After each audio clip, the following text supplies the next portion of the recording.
Prologue. Mark Riswell, Ilya Malakhov, Hollywood Spy, Russian Weekend, Premium Spotlight on Russian 13th Century Epic Adventure Furious or Legend of Kolafrat with Ilya Malakhov. What the fuck was Lionel thinking in running off with this Targaryen shitpiece? Tens of thousands of people are dead, and all because of this selfish cunt who can't fucking keep it tucked in his fancy doublet. Mark Riswell stood loyally behind his liege lord, Ned Stark, as the lords who stood in rebellion against House Targaryen stood before the new King Rhaegar, his queen, Elia Martell, and his soon-to-be second wife, Cersei Lannister. There has been too much bloodshed in this war, all of which could easily have been avoided if not for the rashness of some, said the silver-haired fucker. No. Just the rashness of one fucker. And that same fucker is sitting on the fuck-ugly metal chair that is the Iron Throne. Now, I wish to make it abundantly clear that there will be no lands nor lordships removed from any noble houses today.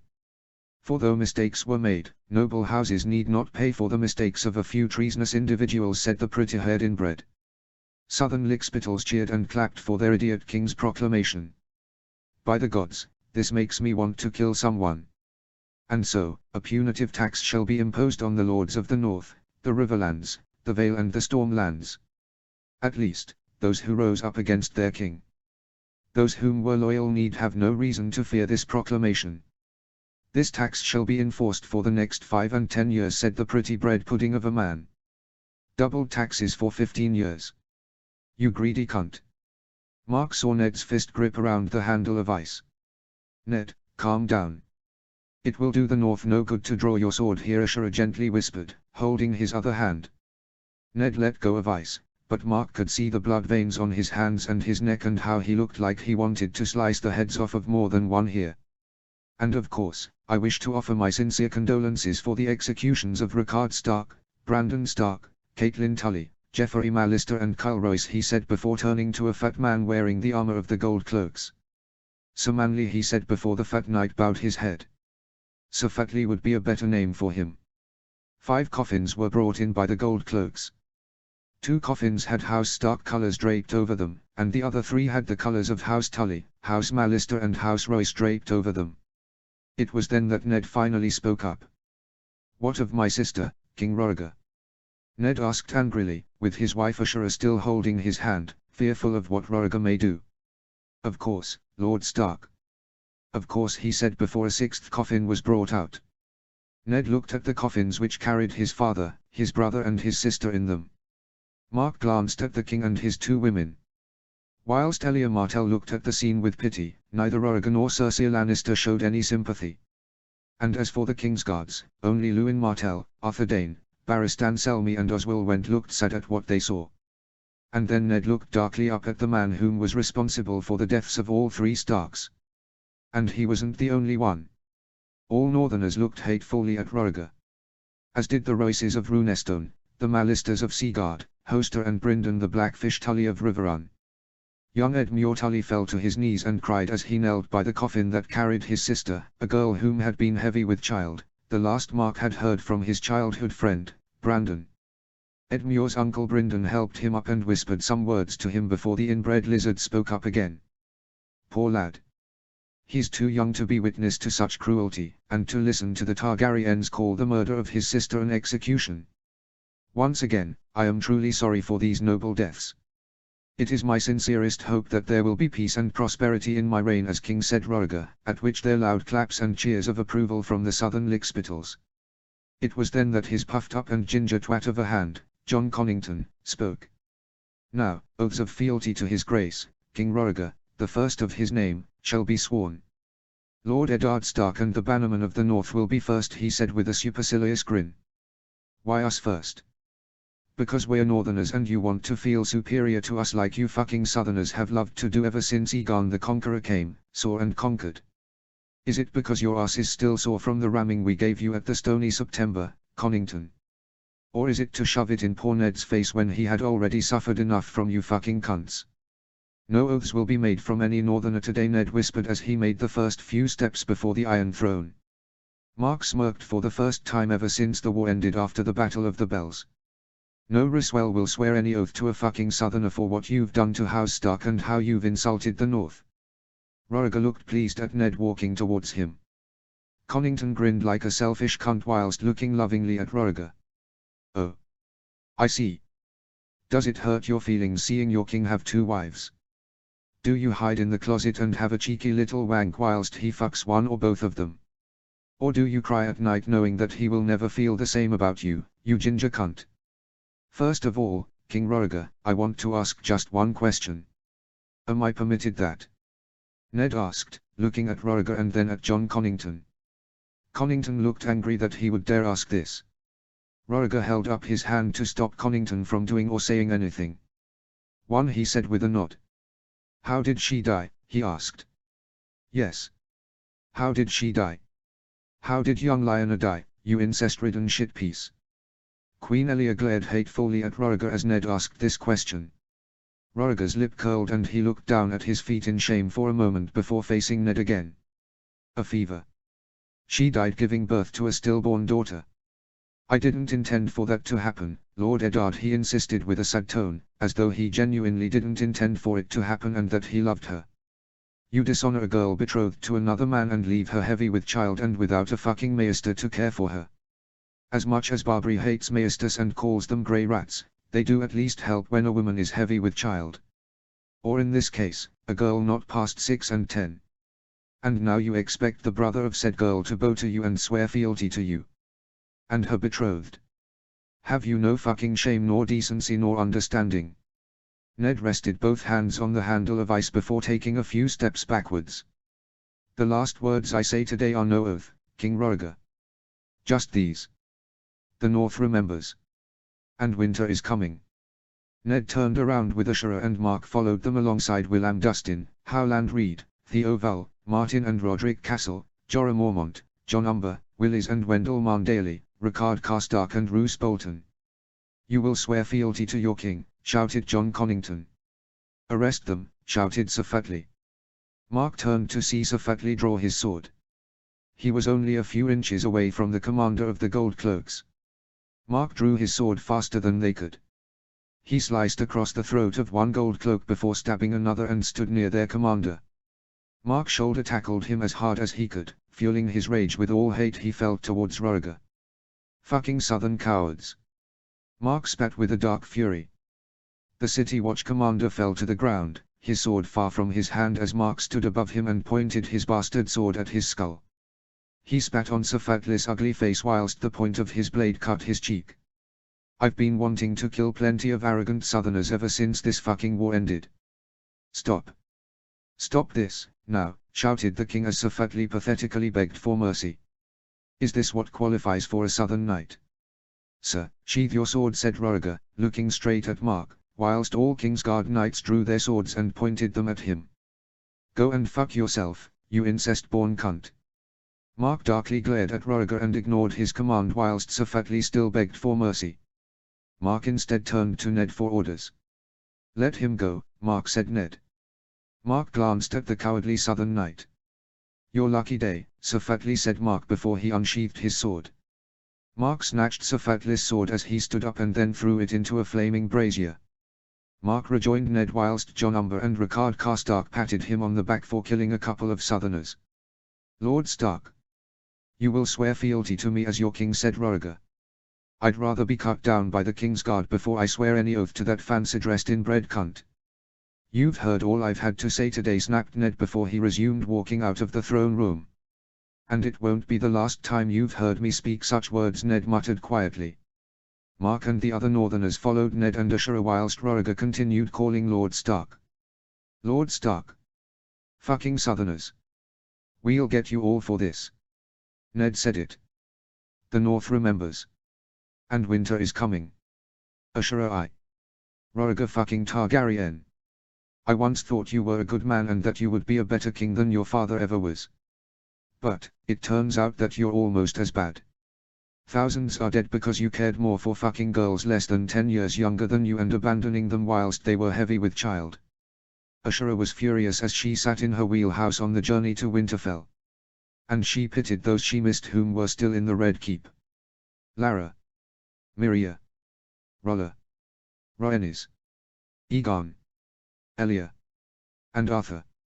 All were so far away, in that cesspit of a capital with the coward Rhaegar as king and Cersei Lannister his second wife. How did we all become so blind? The madness was always there, with his blind obsession with prophecies of old. Did we all think that with so mad and insane a father, that he would be a better king, rather than obsessing over becoming the prince that was promised in his beloved prophecies? Ash, how are you? Ned asked as he rode next to the wheelhouse and peered through the opened wheelhouse's window. Seeing Ned always made her happy, no matter the circumstances. Ever since they met at the tourney at Harrenhal, it was always Ned who made her happy and feel loved, when the men she had laid with in the past only looked at her with lust as though she was no different than a common whore. I'm fine, Ned, she said as she reached up to the window and Ned held her hand. I can still remember how shy you were when we first met, Ned, and how you would have blanched rather than even hold hands on public. Shall we stop soon if you need rest? Ned asked. One of the many reasons why she loved Ned so much, because he was so kind and caring towards her and treated her as though she was the most important thing in his life. No. I'll be fine once we're in Winterfell, she assured him before she took his hand and kissed it. Maester Bernard of Riverrun said that I'm not expected to give birth for another moon. For now, I should be well enough before we come to my new home, Winterfell. Even from a distance, Ashura liked what she saw in Winterfell. It's so beautiful, she thought as she looked at the rooftops of what could only be the Great Keep. She was unused to such cold climates. Proven when she tightly hugged the fur cloak Ned gave her on their wedding day in the Uri Godswood, before the war began. She ran a hand over her belly and then looked up to a weirwood tree on the side of the road before they passed through Winterfell's gates. Old gods, watch over Ned, me, our little one and the north. I fear for us all with Rhaegar as the king. Ashura had begun to lose her faith in the Seven as a girl when she lost her mother after she had died giving birth to her youngest sibling, Illyria. There was no Godswood in Starfall or in the western parts of Dorne. But after marrying Ned, being told of the old gods and looking at the heart tree in the Uris Godswood, Ashura had decided to give a chance to the old gods. Though she was tired, Ashura looked out at the people of Winterfell and beamed at how they greeted Ned and greeted her. Once I have given birth, I will need to go out and meet the people of Winterfell. They are my people now and one day they'll be the subjects of my children.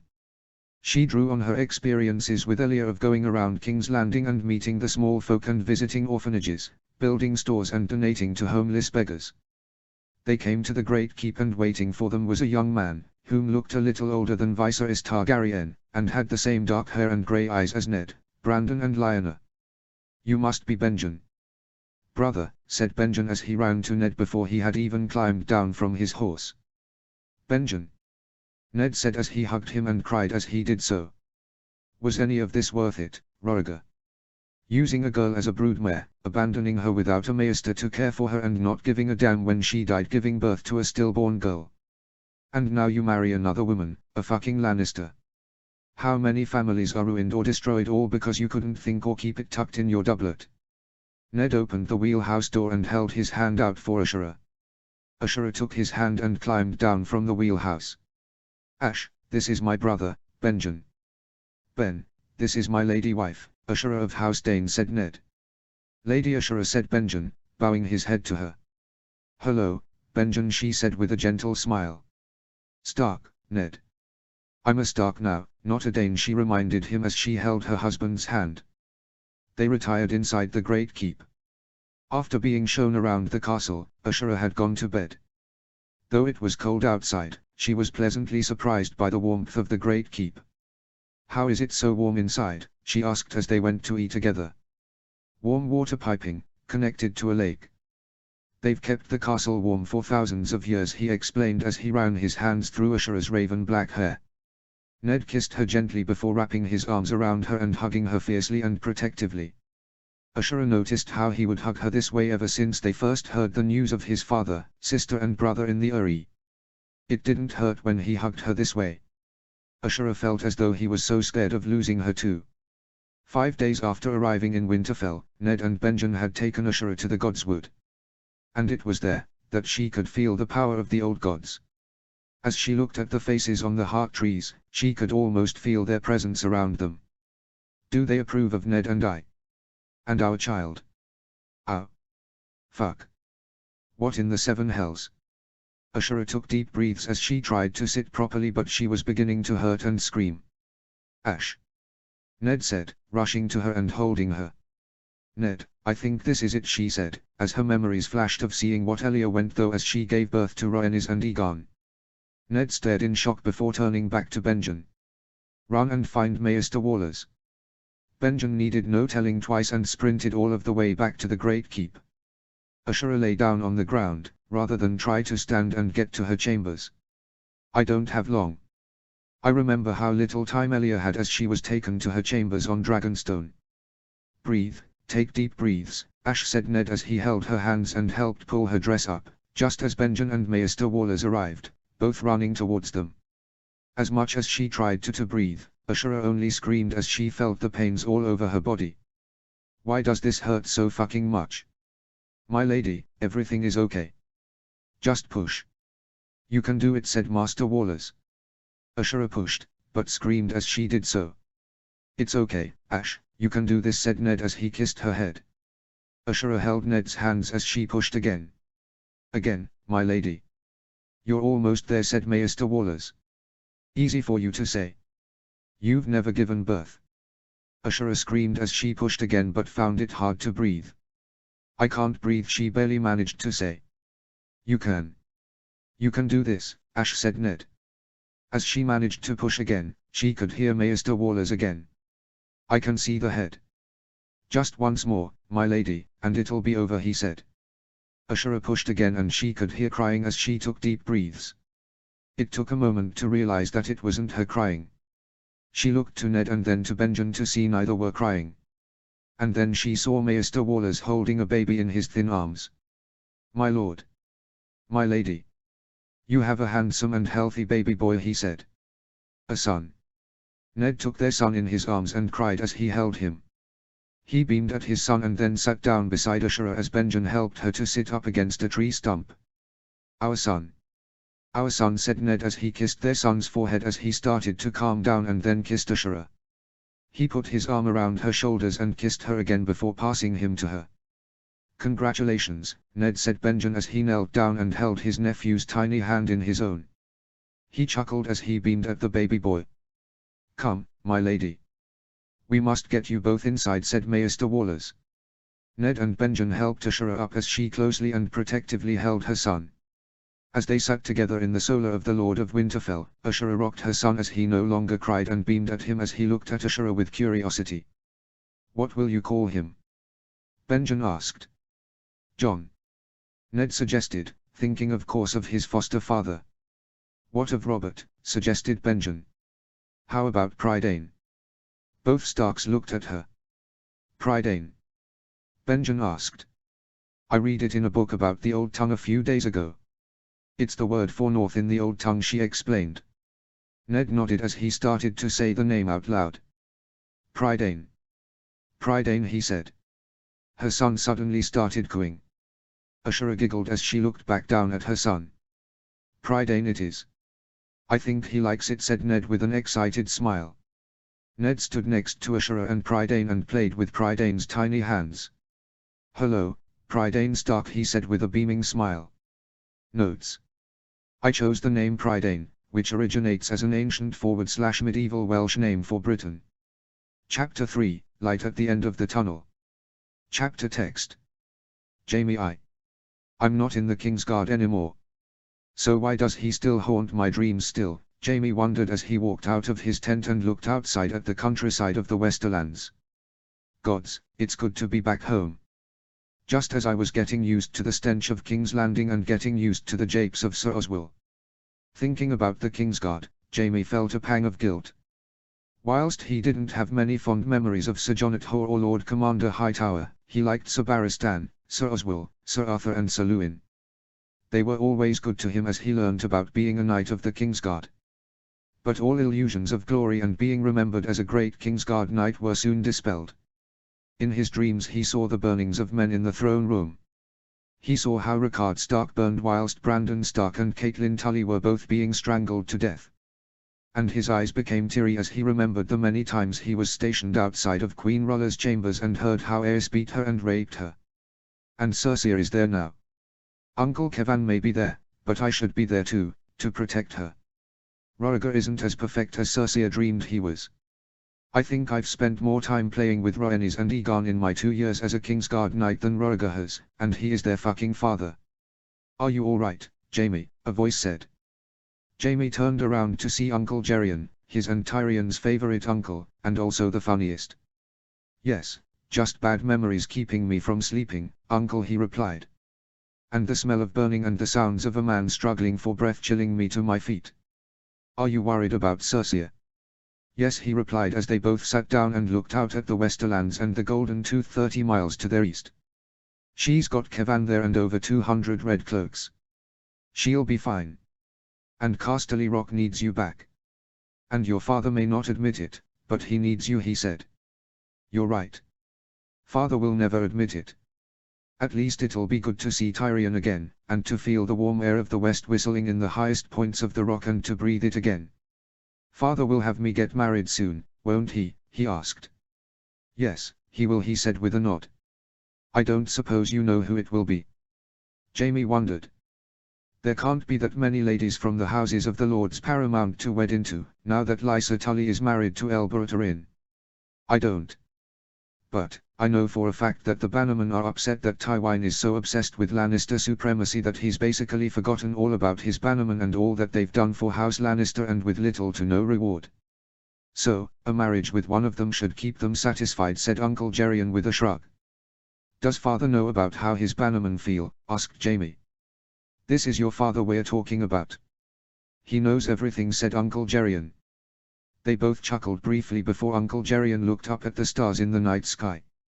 Now that Cersei is a queen and will one day give birth to a son, I'm sure father will have no reason to not turn to the Bannermen to satisfy them, Jaime pointed out. True, and there aren't that many families that have eligible maiden daughters for marriage amongst the Westerlords. As I recall, there is Lucia Presta, Anra Bainfort and Melita Marbrand. There could be others, but I can't recall, he said. Lucia Presta is about 3 years younger than I. She is quite pretty. But I think I remember she is quite dim-witted.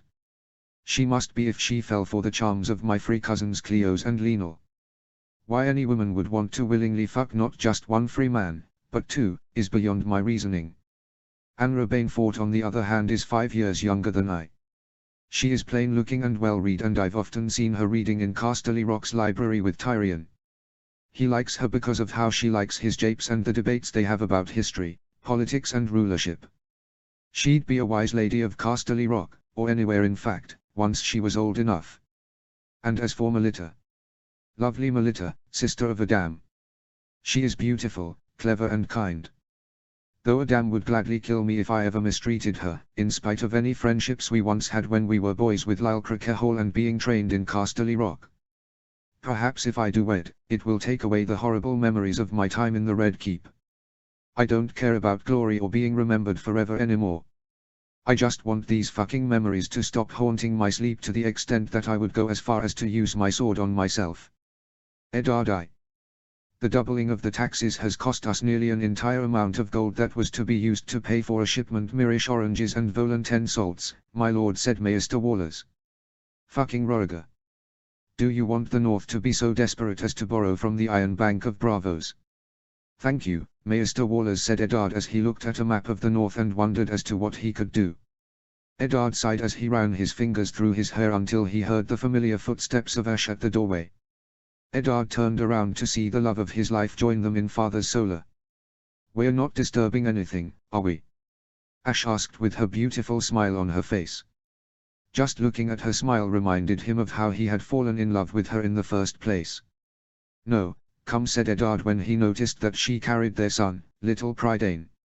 Old Nan had already been telling them that the boy was destined for great things. He was born in the Godswood. The old gods show favor to those born under their eyes, and before their great presence she had told Eddard and Ashura the day she first watched over him in his bassinet.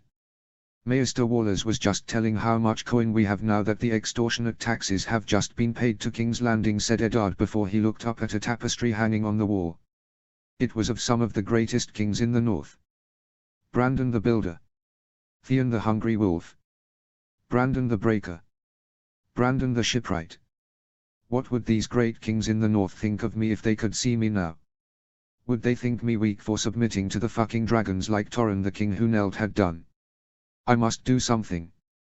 We must do something before the southern cunts destroy the north forever and destroy House Stark. We can trade with Essos, the free cities and beyond. Anything but trade with the south of Westeros, said Ash, looking at Eddard's map whilst she handed Prydain to Maester Wallers. But why Essos, my lady? Asked Maester Wallers. They aren't affected by Rhaegar's taxes and tyranny. And we have resources that they don't have any access to. And the north is certain to have resources that we aren't even aware of, said Ash. Resources? How can we have resources that we don't even know about? Ash, what are you saying? Asked Eddard. In Starfall, 12 years ago, a miner had climbed a hill to mine what he thought could contain gold. He never found gold in the claim he established. But he did find diamonds. For a whole 4 years, diamonds were mined there, and though the mine has since dried up, it increased the wealth of House Dane tenfold. What I'm saying, Ned, is that there are hundreds and thousands of hills and mountains all around the north. And the gods only know what secrets each hide, she explained. Eddard looked from Ash to the map of the north and he ran his finger over the rills, the lonely hills, the inland end of the White Knife, the Hornwood Mountains and the mountains from Deepwood Motte to Queen's Crown. Ash is right. There is so much potential for mineral wealth all across the north. But why have my predecessors never focused on this? What do you think, Maester Wallers? Is this idea worth pursuing? Eddard asked as he turned to the Maester. Maester Wallers looked up after rocking Prydain to sleep. I do, my lord. Though, I think that the lords of the north will need to be met and this plan explained to them. We will need their help if we are to go through with this. Eddard nodded before he looked back down at the map. It was then that he remembered a story that Wendell Marndale told him about the canals of Braavos when he had returned from a journey there in his youth. A canal. Could we build one? One which would benefit the north? Ned looked at the map and he smiled when he traced his finger from the Fever River across to the White Knife River. Have you thought of something else? Ash asked as she held his hand with both of her hands. I have. Do you know of the canals of Braavos? Eddard asked. Yes. Father took Arthur, Aaron, Illyria and I on a journey there once when we were all still children, she explained. Could we build a canal, from the Fever River to the White Knife River, usable for trade and for those ships not northern, we can impose a toll on, he suggested as he traced his finger from the Fever River to the White Knife River. Can ships go up both rivers? Ash asked. I've seen fishing boats and ships sail up both. And Sisterman pirates have been known to sail up the White Knife and Ironborn reavers have sailed up the Fever River in the past. So why shouldn't we be able to do the same? Building a canal across, just north of Moat Cailin, said Eddard. I think it is possible, my lord. Though we would need to consult Braavosi experts in such an endeavor, said Maester Wallers. Eddard nodded as he thought over all that he had just discussed with them. Maester Wallers, send ravens to all northern bannermen for them to come to Winterfell as soon as possible. And also send ravens to Braavos to invite builders of canals to Winterfell, said Eddard. Elia, Mummy. Why doesn't father come like he used to? Rhaenys asked as Elia put down Aegon after feeding him. Because he is the king now, my little dragon rider. He has to work hard to make sure that the people have what they need, she said as she held the hands of Rhaenys. But why is that woman here? The bad one with gold hair, she asked. Gods, how do I explain to you that your father is married to another woman? One whom hates both you and your brother. Gods, I remember when Oberyn and I visited Casterly Rock and she wanted to try and murder her dwarf brother Tyrion. What sort of evil woman, even at so young an age, would want to murder her own brother, a little babe? Because she is jealous of you and Aegon. Your father married her because he is stupid, she explained. Why is she jealous of Aegon and I? We haven't hurt her or said anything bad to her, she said with a sad frown. Oh, my poor little girl. I will make you suffer, Cersei Lannister, if you dare to harm my beautiful little children, Elia thought as she hugged Rhaenys and beamed at her as she broke from the hug. She is jealous because Aegon will be king one day, but she thinks that whatever son she has will be a better king than your brother, said Elia. Then she's stupid. She doesn't even have a son, said Rhaenys. Elia giggled at her statement. Yes, she is stupid. But you aren't, Rhaenys, my little dragon rider. You are as brave and as beautiful and clever as your ancestors Nymeria Martell and your namesake Rhaenys Targaryen, said Elia as she picked up her little kitten, gifted as a name-a-day gift to Rhaenys by her grandmother. Balerion. Do you want to play? Come, let's play with my dolls, she said as she picked up Balerion and hugged him and tickled behind his ears as he purred.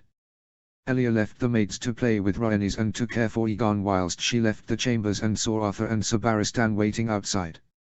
How is the princess, your grace? Asked Sir Barristan with a kind smile. She is happy, thank you, Sir Barristan. And playing with Balerion, said Elia with a smile to the kindest knight of the Kingsguard, and whose smile was pleasant and reminded her of her grandfather Marrow's. Will you be touring around King's Landing now, my queen? Asked Arthur with his boyish smile. That same smile which drew Elia to Arthur when they were children and playing in the water gardens. And it was this same smile, which even now, years after the kisses they shared in the water gardens, made her heart beat faster. Yes, Sir Arthur. I think that the people should know what their queen looks like and that I will never spend a day idling inside the Red Keep, she said. Ever since she had first married Rhaegar, Elia had always taken it upon herself to meet the commoners of King's Landing and to provide help, coin, clothes and food to those in need. There was a time when Rhaegar would accompany her and sing and play on his lute for children on the streets, but he had stopped when he became obsessed with his prophecies.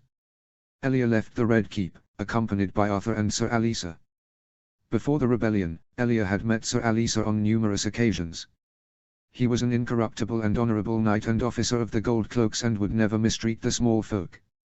He had been appointed on Elia's recommendation after Sir Jaime's dismissal on the insistence of Tywin Lannister. And another knight of the Gold Cloaks whom Elia considered incorruptible and honourable was made commander, Sir Jaime Riker, on Elia's recommendation after Sir Manley's resignation due to being publicly humiliated by Sir Mark Ryswell. Sir Alisa, what do you know of Commander Jaime Riker's recent activities as commander of the City Watch?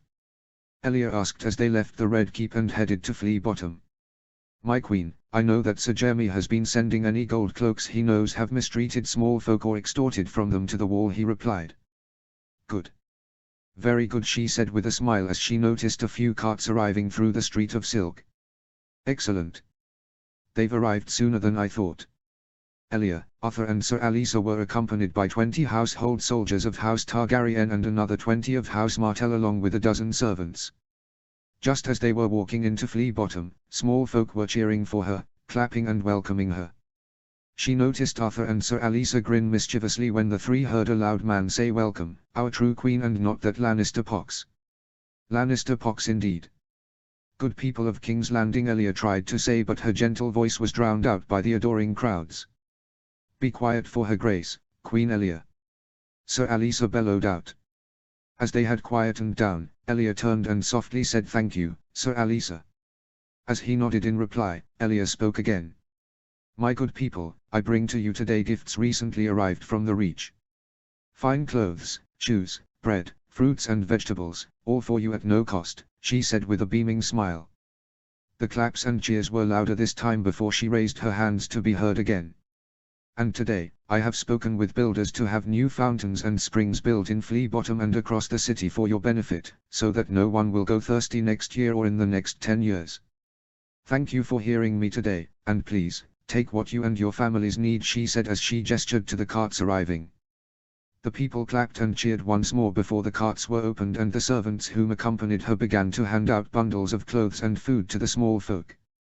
Just as Elia noticed Sir Alisa talking with his old friend, Commander Jaime Riker, she turned to Arthur. Arthur, you've accompanied Cersei Lannister. What do you say of her? She asked gently and quietly. She is callous and cruel, your grace.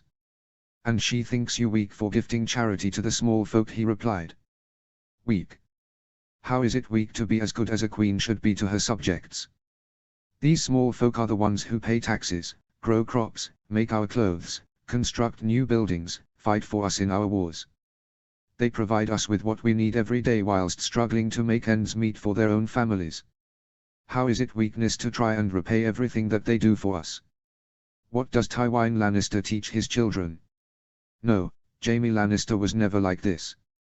How is Cersei his twin?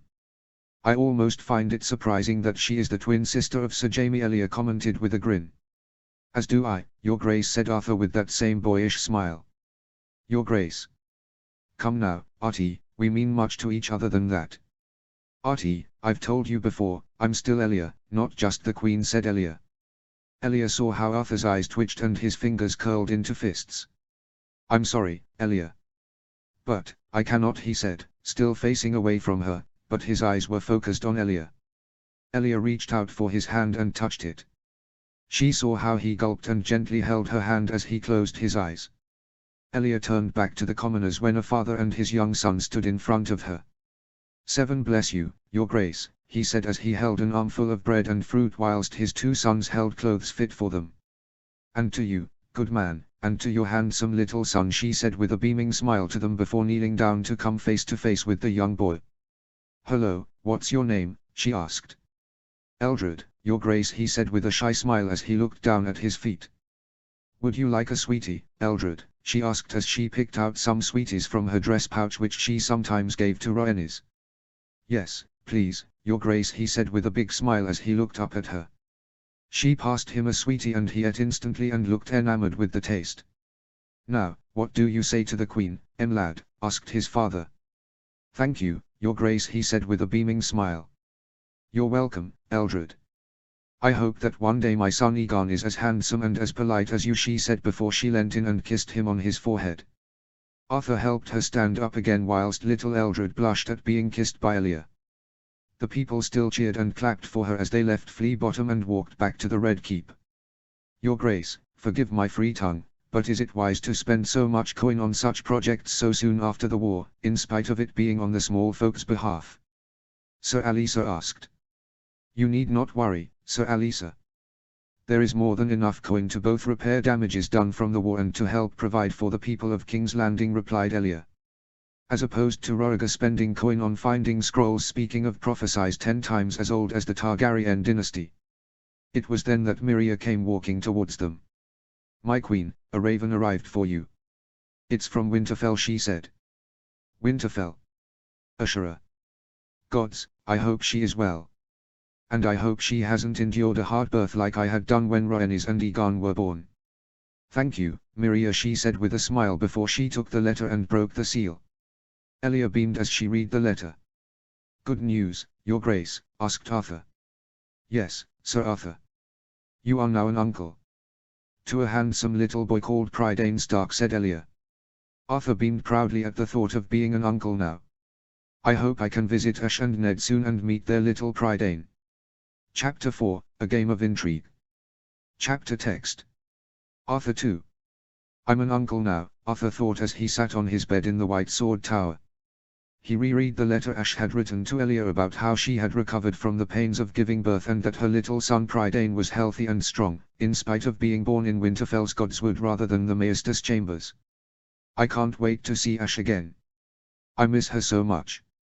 It'll be good to see my nephew, the future Lord of Winterfell.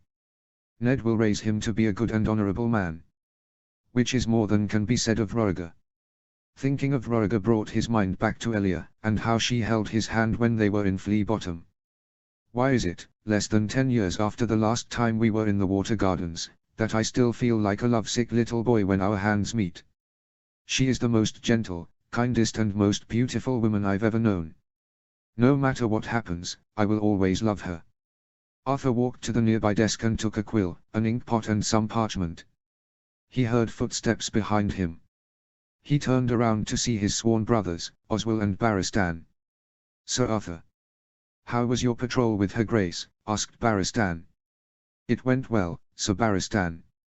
The small folk were cheering her name as we arrived and as we left, Arthur replied with a proud smile. Cersei Lannister will never do such a thing whilst she is the second queen. She doesn't seem like the sort to care for the small folk, only that they pay their taxes, feed her, make her clothes and die for her. Elia is so much more than that. She has learned all of the right things from Queen R'hllor. And she has always been a sweet, gentle and kind soul. Is that what makes you so happy, Sir Arthur? Asked Oswell, the only one whom he had entrusted his feelings about Elia to, other than Ash. That, and the fact that I'm an uncle now, said Arthur, beaming as he said it. Oh. Has Ashura given birth? Asked Oswell. Yes, to a son whom they named Prydain Stark, said Arthur. Barristan had started to eat an apple, but when he heard Ashura's good news, he choked on the apple he was eating. Just as Arthur stood up and Oswell ran up to him, Barristan coughed and spat out the apple he had tried to eat. Arthur knew of Barristan's feelings towards his sister, but being the honourable man that he was, he never once approached Ashura. As far as Arthur knew, the only moments they shared were when they had danced at the tourney at Harrenhal. "Are you well, Sir Barristan?" asked Arthur. "Yes, I am. Just some apple went down the wrong way," he replied with a pained grimace on his face. "I felt the same way when Rhoegar married Elia and when she gave birth to Rhaenys and then to Aegon. So, Arthur, will your northern nephew become the next sword of the morning?" Wielding around the Stark sword ice as though it were a dagger, Oswell asked. "Perhaps, so long as he has a good teacher," said Arthur. "The Northerners care not for knighthood," Barristan pointed out. "No, and yet, many seem to be as honourable as those south of Moat Cailin." "Such as my good brother," said Arthur. "Will you take the time to visit them?" Oswell asked. "Hopefully, if I am permitted by his grace," said Arthur. Arthur started to write his letter to Ash and to Ned, but his mind was awash with furious thoughts about the man whom he once considered one of his best friends. "What happened to you, Rhoegar? I helped you in every endeavour to overthrow your father at Harrenhal, only to see you shame Elia in front of the nobility of the realm. And I helped you in luring Lyanna Stark away from her family with false promises of freedom and love. And now you insult Elia and her beautiful little children with that cruel Lannister Harridan. All for what? A fucking prophecy. I hope one day you find peace before you find that you are lost." Jon 2. "Now that we are all here, let us be seated," said Rhoegar as he sat next to Jon. Jon beamed for a moment when he saw how Rhoegar's silver hair glistened in the sunlight. Gods, he looks like such a vision when the sun shines on his hair like that. He is so beautiful. "Lord Varys, what news is there of any threats to the authority of the crown?" asked Rhoegar. The eunuch spymaster made no visible reaction on his face as he fiddled slightly with the sleeves covering his fat arms. "Your Grace, at present, there seem to be no significant threats to the crown, nor does there seem to be any sign of another rebellion amongst those houses which committed treason," he said. "To be expected. Thousands died in the war, it'll take a long time before their numbers are replenished and any thrice-damned traitors dare to plot against their king. But plot they will, and when they do, this time, they will all die. Eddard Stark, Hoster Tully, Jon Arryn, and fucking Robert Baratheon." "So what are the Lord Paramounts whom committed treason doing, Lord Varys?" asked Richard. "Yes, what are they up to? Jon Arryn is at present teaching his nephew Elbert, and Elbert's wife Lysa Tully, now to rule the Vale. But Jon Arryn doesn't seem to be the sort of man to commit further treason," said Lord Varys. "How can you be so sure, Lord Varys?" asked Miles. "He's an old man, Sir Miles. He's lost a great many loved ones in his life. I think at this stage, he is a tired old man whom is ready to pass on the mantle of Lord of the Eyrie to his nephew," the eunuch explained. "Fair points. It is true, Jon Arryn is an old man. But Elbert Arryn is young and full of heart. And Brandon Stark, Joffrey Mallister and Kyle Royce were his friends. And his wife lost her sister. It is unlikely neither husband nor wife will forget nor forgive their executions, no matter how just they were. Hopefully, for House Arryn's sake, whatever children they have will grow to be wise and not make the mistakes of their parents. As for Hoster Tully, he has started to drink an entire case of wine bottles a day ever since he returned to Riverrun and put his daughter to rest," the Master of Whispers continued. Jon glanced up at the doors to the small council to see Sir Oswell there. A normally joyful and humorous man, his almost permanent devious grin was replaced by a sad and bashful frown at the mention of his late cousin, Catelyn Tully. Though she was young and had committed no treasons like her husband had done, she should have known better than to follow her damned stupid husband to King's Landing. Were she a good wife, she would have advised him to not dare to threaten Rhoegar. Whatever fate she suffered, she alone was responsible for it. "So, he is unlikely to be a threat?" asked Rhoegar. "Not him, your grace. But his brother, Sir Brynden the Blackfish, is another matter entirely. He has taken it upon himself to teach his nephew and future Lord of Riverrun, Ed Muir, about ruling and about war," said Lord Varys. The Blackfish, one of the best soldiers in the realm. With he as his nephew's teacher, will he grow him to be a weapon to use in some futile attempt at justice for Caitlin Tully's execution? No, he would be foolish to try. The Diaries lead those Riverlands houses whom were loyal to the crown in the rebellion, loyal to the very last. So long as the Diaries keep a watchful eye over the Tullys of Riverrun, then all should be well in the Riverlands. And what of my cousin? Robert Baratheon? Roriger asked. Whilst he wallows in a pit of sadness and drinking, his brother Stannis has been ensuring that Storm's End has plentiful food once again, said Lord Varys. As much as I despise Robert, I admire Stannis for holding Storm's End for as long as he did in the face of starvation from Mace Tyrell. But Robert Baratheon is unlikely to be a threat, asked Sir Kevan. No. Though a marriage match has been made for him by his maester. To Lioness Hightower, said Varys. Would the Hightowers break faith with House Targaryen and side with the Baratheons should they rise in rebellion again? No. They are a great and noble house who have honor. They wouldn't dare betray House Targaryen and the king. And what of the North? Asked Roriger. It was then that Lord Varys looked confused. That surprised Jon. In all of the time he had been at court in King's Landing, he had never ever once seen the Spider look confused, especially when he was so excellent at hiding his emotions. There is not much in the way of news from the North, Your Grace. What news there is, it is news that I find confusing, he admitted. Confusing, Lord Varys? In what way? Has there been any news at all of importance? Asked Sir Kevan. Not of that sort, Sir Kevan. No. It's confusing, because I don't know what conclusion to draw from it, he explained. Jon simply said. Now that is something that I find worrisome. What could the Northerners be doing that has even the all-knowing Spider confused? What news is there that has you confused, Lord Varys? Asked Jon. A few things, Lord Hand. My little birds are still working to find out what else they can, but it is difficult. So far, I have discovered that Eddard Stark has invited all Northern Bannermen to a feast in Winterfell, to presumably introduce them to his newly born son, Prydain Stark. But perhaps the most intriguing news of all is that, soon after paying the doubled taxes, Lord Stark has taken a loan from the Iron Bank of Braavos and has begun making trading connections with various free cities and kingdoms across Essos. Intriguing. Very intriguing indeed. I can see why Lord Varys was confused about this. Could Eddard Stark and Ashara Dayne be trying to improve the northern economy to pay off the taxes they will pay in the future? Surely there are easier ways to do that than borrow money from the dreaded Iron Bank of Braavos. I would have thought that even those idiot Northerners would know better than to borrow money from them. The Iron Bank of Braavos. Why would they do that? To invest in the northern economy in face of the increased taxes? Miles asked. Possibly. But at the same time as inviting his bannermen to Winterfell. Richard pointed out. I find it surprising that they would borrow from the Iron Bank, for it is unlikely that they will ever be able to repay their debts.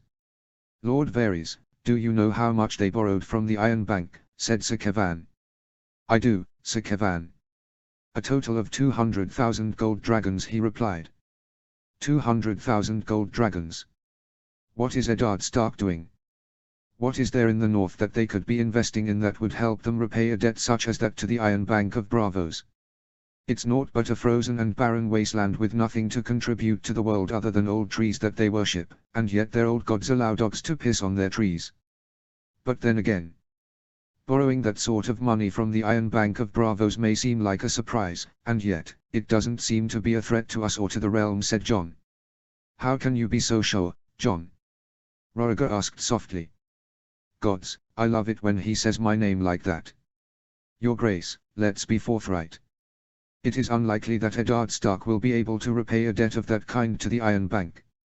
And it is said about the Iron Bank, that they always get their money back, one way or another.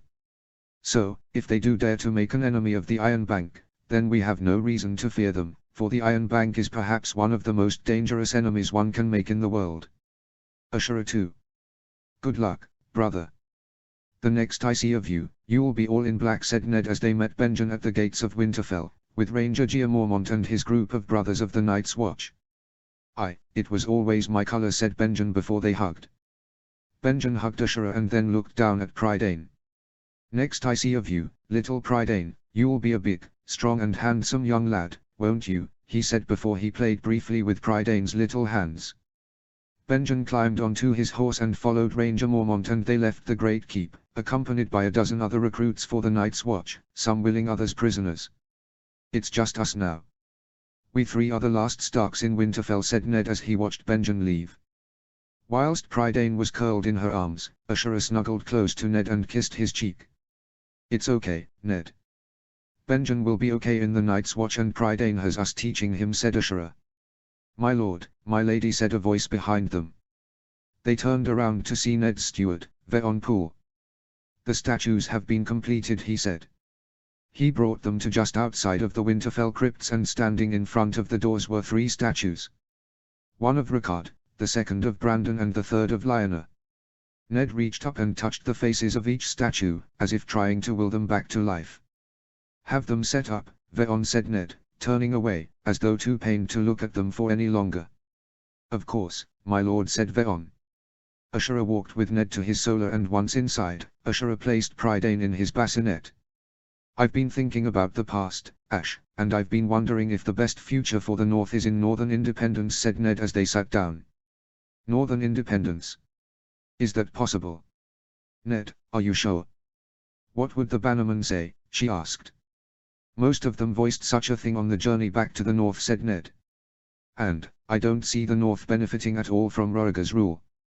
Once the 5- and 10-year period of increased taxes is over, they'll just find some other way to lord over us with their fucking southern ways and mock us.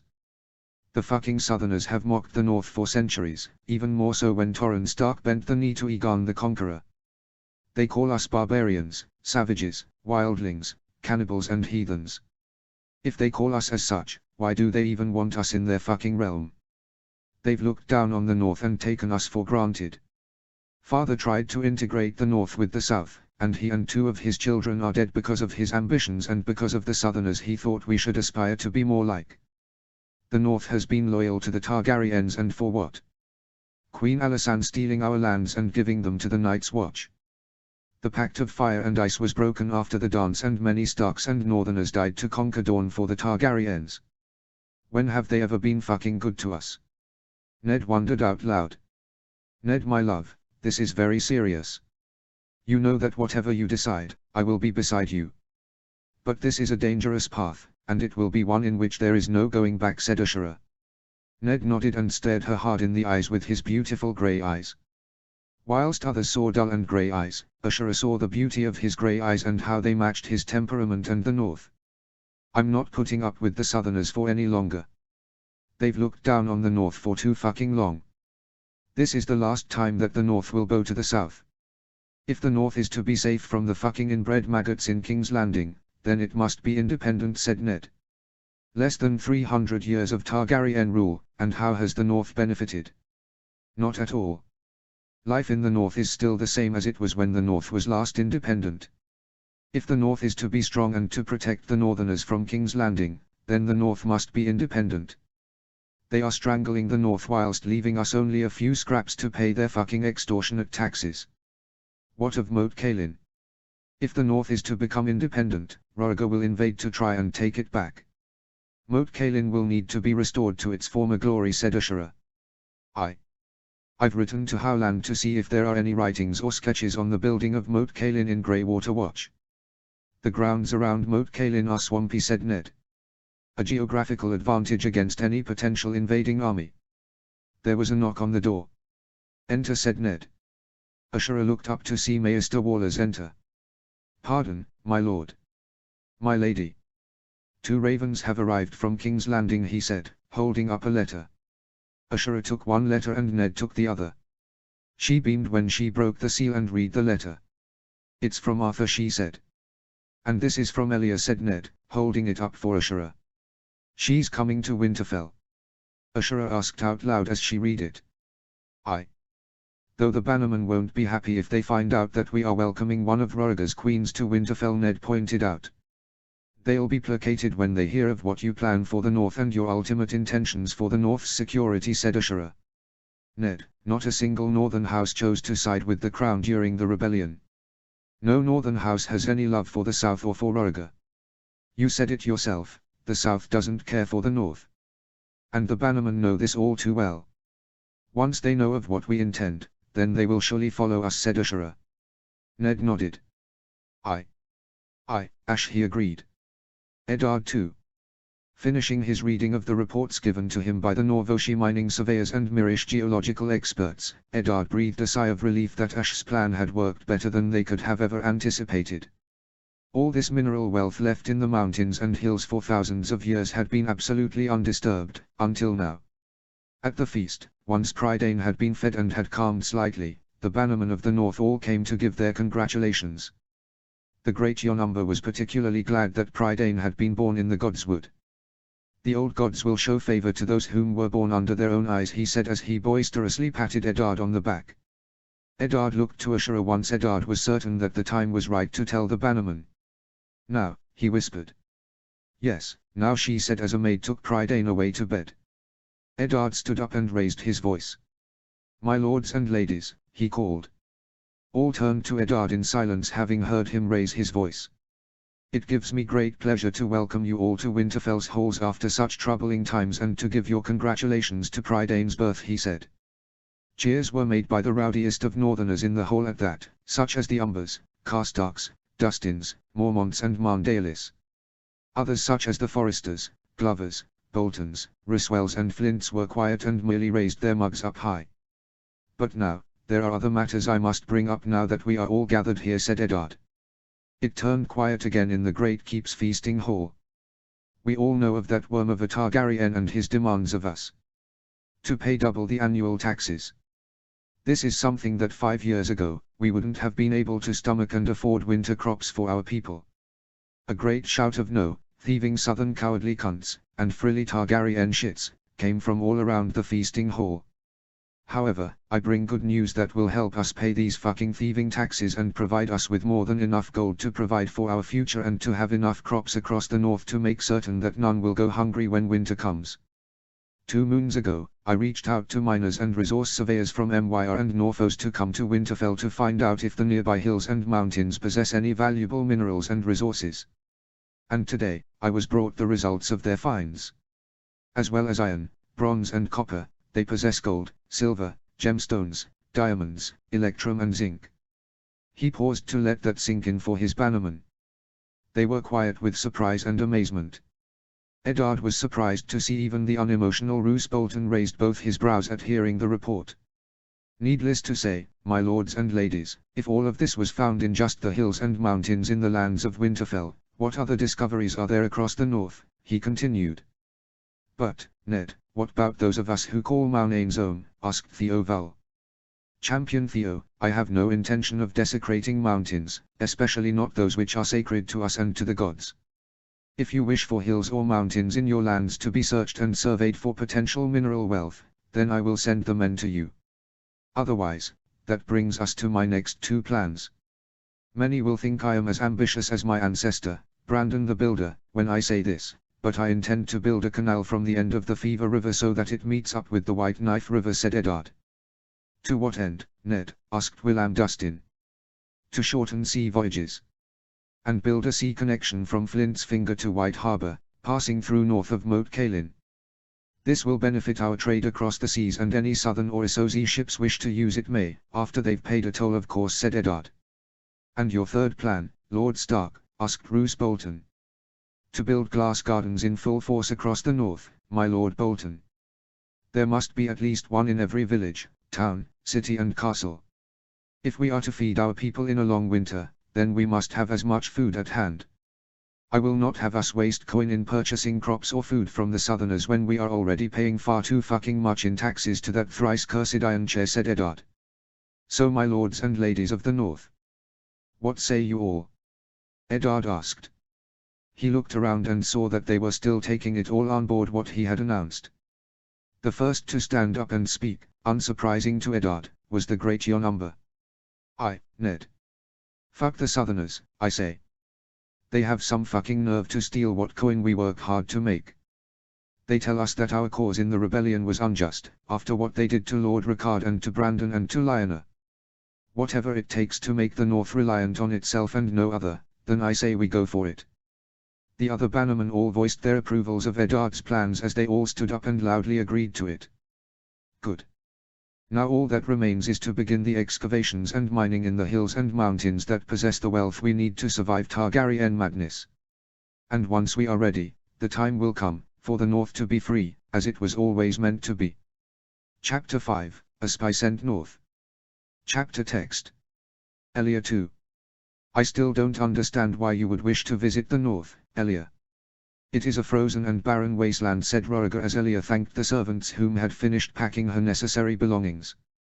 You mean, other than that they haven't had a royal visit in over 100 years in the North? That didn't stop you from absconding with a child of said frozen and barren wasteland, Elia replied once she was certain the servants had left. Before he could say anything, she continued. A girl, Rhaegar. Near 10 years younger than you. Have you no shame nor decency? I loved you once, you know. When we were wed, I adored you and would have given my life to have given you 3 healthy and beautiful children for you and your fucking prophesies. But you've never once looked at me the same as I once looked at you. No.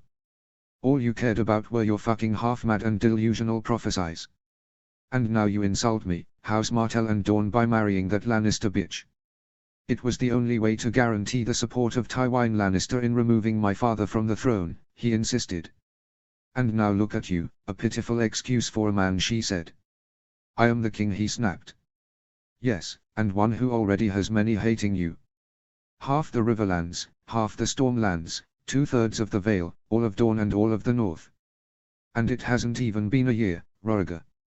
So don't you dare admonish me when you can't even make amends to the many mistakes you have made.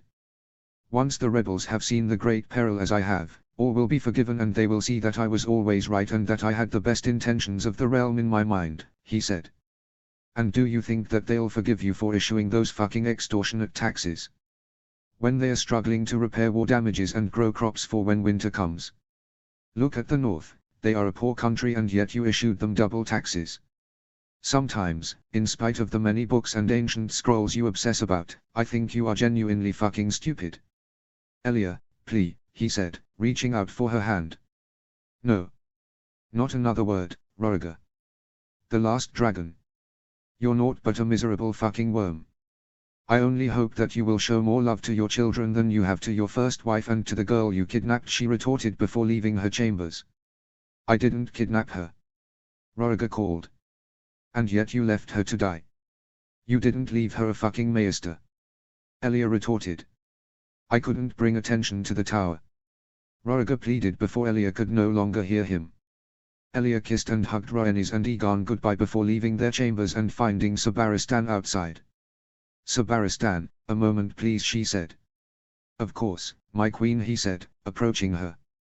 I don't wish to put you in a difficult position, but I fear for my children when I leave the Red Keep for Winterfell. I fear that Cersei Lannister may try to harm them so that any son she has will be heir. Promise me that you will protect them, she said, holding his hand. I promise, your grace. No harm will come to them. I swear it, he said loyally and without question. Thank you, Sir Barristan, she said with a grateful smile. Elia walked outside into the courtyard where she saw her wheelhouse waiting for her, Miria and Lara. And Arthur was standing ready, standing next to his horse and with his squire, Viserys, standing at the ready. Viserys had been excited to become a squire ever since Rhaegar permitted him to squire under Arthur. My queen, are you ready? Asked Arthur, bowing as he stood next to his horse with Viserys standing at his side. I am, let us go, she said. Arthur opened the wheelhouse door for Miria, Lara and for Elia. But it was as she climbed inside, she noticed a large commotion and various servants, ladies-in-waiting and courtiers running to the Red Keep, including ladies amongst Cersei's entourage. What's going on? Elia asked her own ladies-in-waiting. I think that Cersei is with child, said Lara. She's with child. If she gives birth to a boy, she will try and steal Aegon's rightful claim for her own sons. If the Seven are kind, they will allow Aegon to take his rightful place. I will always teach him what is right and what is wrong, which I can't see happening with Cersei Lannister. Elia stared at the Red Keep, not at where Cersei resided, but where Rhaenys and Aegon resided. My queen. Crown Prince Aegon and Princess Rhaenys are in safe hands. Sir Barristan and Sir Luwin will vigilantly watch over them. And you are safe also, said Arthur as he stood next to the opened wheelhouse door. Elia smiled at him, and as he rested his hand on the door handle, she placed her hand on his. I only ever feel safe when you are around, Artie, she whispered with a beaming smile. He blushed as he blinked a few times and then closed the door. I love you, Arthur. I always did when we were children, and I love you now. Jon 3. Jon looked from the window in his office and down at the entourage of Elia, about to leave for Winterfell. Thank you, my queen, for providing the perfect opportunity to discover Eddard Stark's traitorous secrets. Jon caught sight of his spy amongst her entourage. A former soldier whom had served in House Targaryen's household troops for 10 years before becoming a servant. Find out what you can, Elias, and you shall be richly rewarded for it, and I will knight you for it. Jon was so certain that Eddard Stark had treasonous intentions in mind. He knew of the loan he had taken from the Iron Bank. He knew of the feast he had invited all bannermen of the North, presumably to discuss further treason against their king.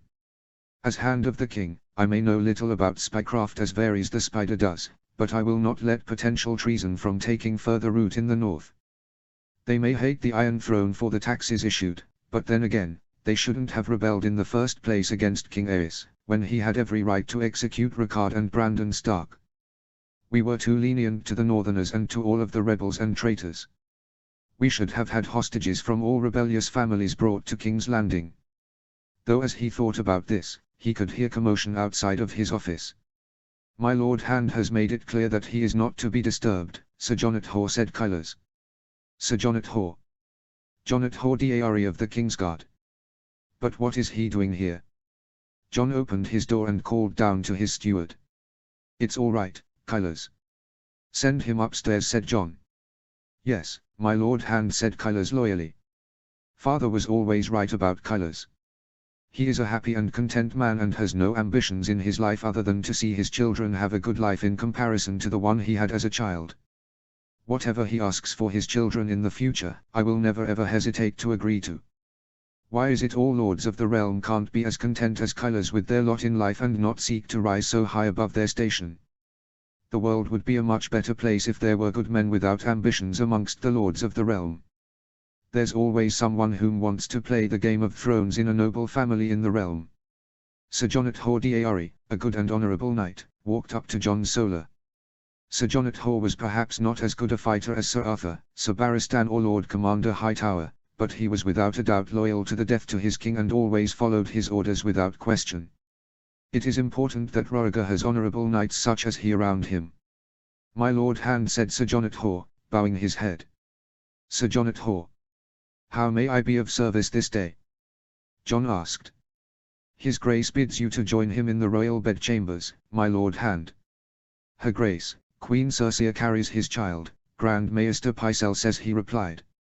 Cersei Lannister carries his child. Thank you, Sir Jonat Hor.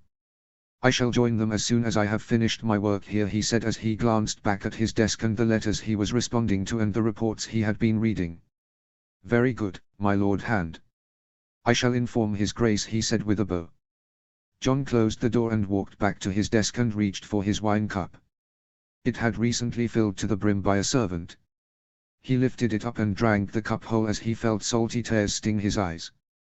He put the cup down and sat down on his chair. Why, Rhaegar? Why are you still married to Elia Martell? Why did you marry Cersei Lannister? Why can't you see that neither of them truly love you? They only love the idea of being queen and being mother to our next king. Why is it, after all of these years, that you don't see how I love you for who you are, and not what you are? Even if you were a commoner from the most disheveled shack in Flea Bottom, I would still love you. I love your smooth and silky silver hair. I love your beautiful violet eyes and how they pierce into any soul. I love your kind smile and how it makes me happy. I love your voice when you talk and I love your voice when you sing. And yet, you don't see me. Eddard 3. Lord Stark, how will the Crown react to this? Asked Wyman Mandaily. Fuck what the Crown says or does. Let's see those flowery southern fucks march to Moat Cailin.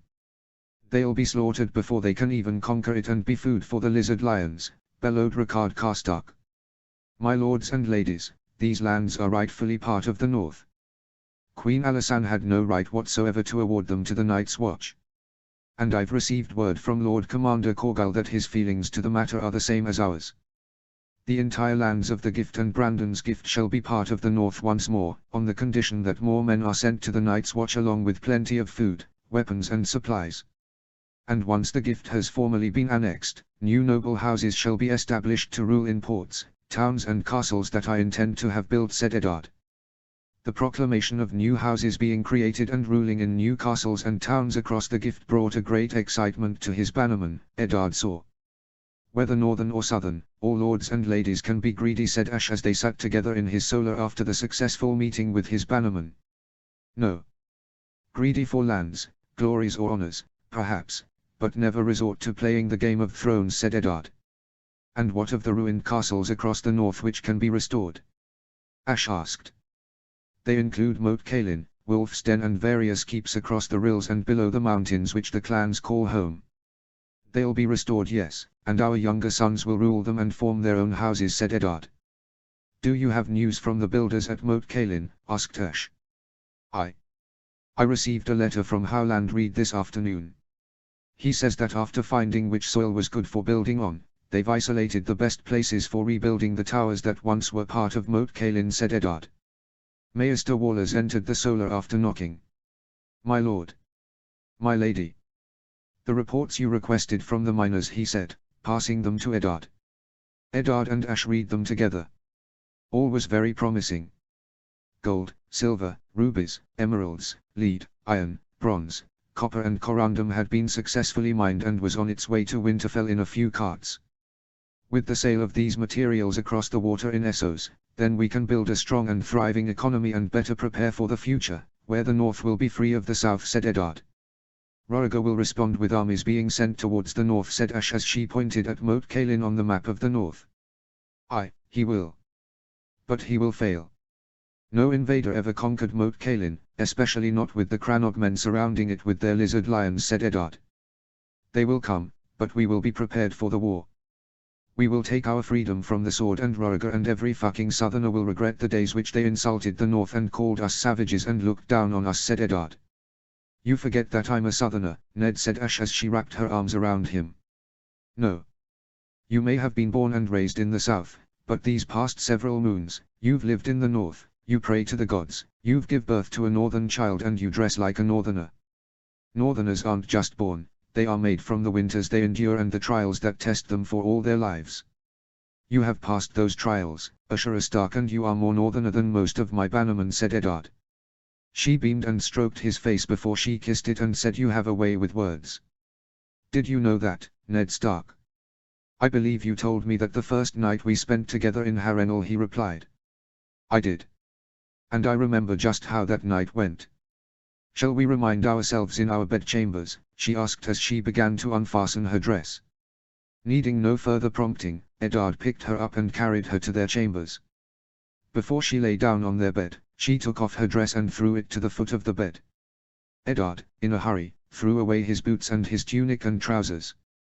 I'm taking more time in taking them off when I'm in a hurry, he realized as he stood tall before Ashe and he looked down to see he wasn't the only one.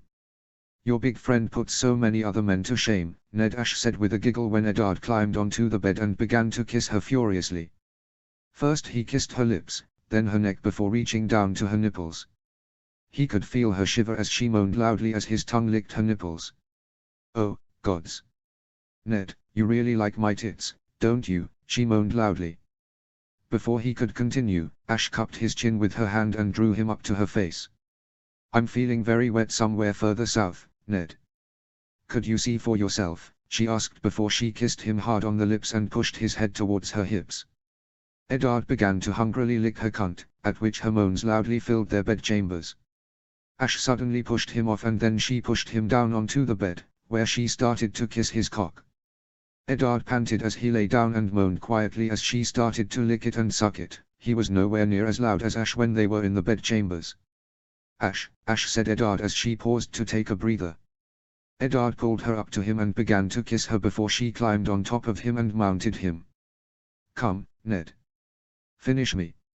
Fuck me hard, she said as he lifted his hands to find her nipples. She whimpered slightly as his hands found their targets. Oh, gods. Ned. Oh, it's so biting, she cried as he twisted her nipples before his hands went down to find her hips. He pulled her down as she rode him and they kissed hard as Eddard thrusted inside her. Ash. Oh, Ash, I'm almost there. Eddard said. Don't stop. Ned, don't stop. Keep going, she said as she mounted him harder. Eddard could feel the sweat itching his back and his chest as he spilled his seed inside Ash. Eddard panted as he sat up and Ashura climbed off of him and sat next to him before they lay down. This bed is so perfect, especially with you in it, said Ash as she wrapped her hands around Eddard before she kissed him hard. Gods, I love you so much, Ash said. Eddard. Ash beamed as she stroked his face and said, and I love you so much, Ned. Ashura 3. I can get in touch with my friends from the Guild of Crafters in Volantis, Lady Stark. These roads would be of great benefit to the north, quickening travel of trade convoys, visiting entourages and armies marching across the north.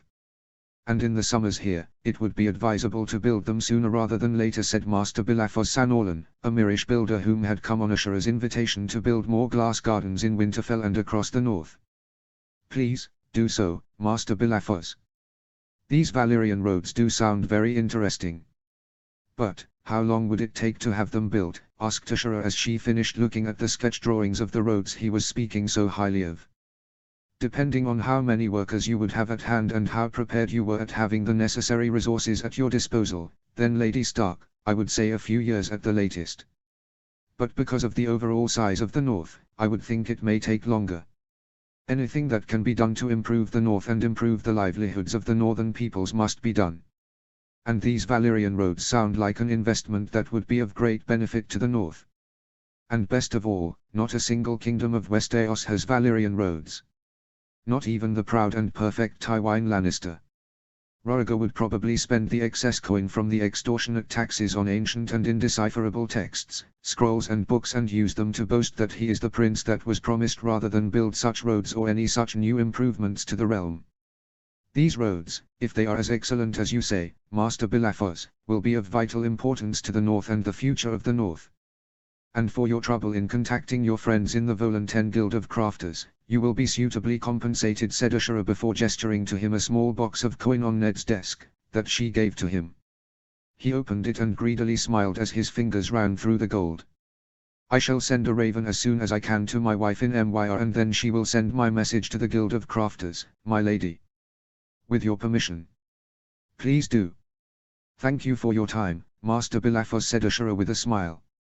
We'll start prioritizing on the King's Road before more roads are built to connect every keep, castle, village, town, city and port in the north. The King's Road is what links the north to the south. Once completed, it will be a perfect crossroads for linking the bannermen of the north to Winterfell. If what that greedy Mirish builder says is true, whose eyes wander too much for their own good, then it will hasten the construction of Ned's Canal, the new keeps, castles, towns, cities, ports and mines across the north. How is it that no Stark Lord had the vision that Ned has for the north until now? Or is it the fiery fury of justice that fuels Ned in this quest? Ashura showed Ned the sketches that Master Bilafos had shown her and what she had promised him. Valyrian roads. How is it that we've never heard of them before? Neither in the north or anywhere else in Westeros. Ned wondered. The same reason why there are no functioning sewers in King's Landing. Those in power are too damn lazy or prefer to spend the taxpayers' coin on more important things such as the latest fashions from Highgarden or the newest jewelry from Casterly Rock. Ashura suggested. They walked together to Prydane's chambers, that were once Brandon's chambers. The prey of Brandons, heads of elk, bull moose and boar in the chambers, had long since been moved to the household barracks. Ashura beamed at her son as he lay sleeping in his bassinet and with his thumb in his mouth and snoring peacefully. His snoring is so adorable, Ashura whispered as Ned wrapped his arm around her. He has your violet eyes, Ned noticed. Will that make him more desirable by the ladies of the north when he is of age? Ashura wondered as they silently left Prydane's chambers. When the subject of matrimony for their son came up, Ned's smile twisted into a grimace. Is something wrong, Ned? Ashura asked. Once he is old enough, I don't want to force him into marriages he isn't ready for, said Ned. I see why. Lyanna didn't want to marry Robert Baratheon. And the Lords of the North weren't happy when Rickard announced that Brandon would marry Catelyn Tully. So, whom will he marry when he is old enough? Ashura asked. Whomever he wants. We married for love, so why shouldn't our children? But, to appease our bannermen, we should focus on their husbands and wives being of the northern noble families, said Ned. True. They've been loyal to House Stark because House Stark has always rewarded loyalty. With all that we are doing for the North and for the bannermen, they will surely forgive Prydain if he marries, for example, a foreigner, said Ashura. True. True, said Ned before they saw Martin Castle, the captain of Winterfell's household troops, walking towards them. My lord. My lady. Queen Elia is half a day's ride from Winterfell, he said, bowing his head. Elia is here. At last. And hopefully, so is Arthur. Thank you, Martin. Prepare the household soldiers and have the keep ready for their arrival, said Ned. At once, my lord, said Martin before he bowed his head once more and left for the barracks.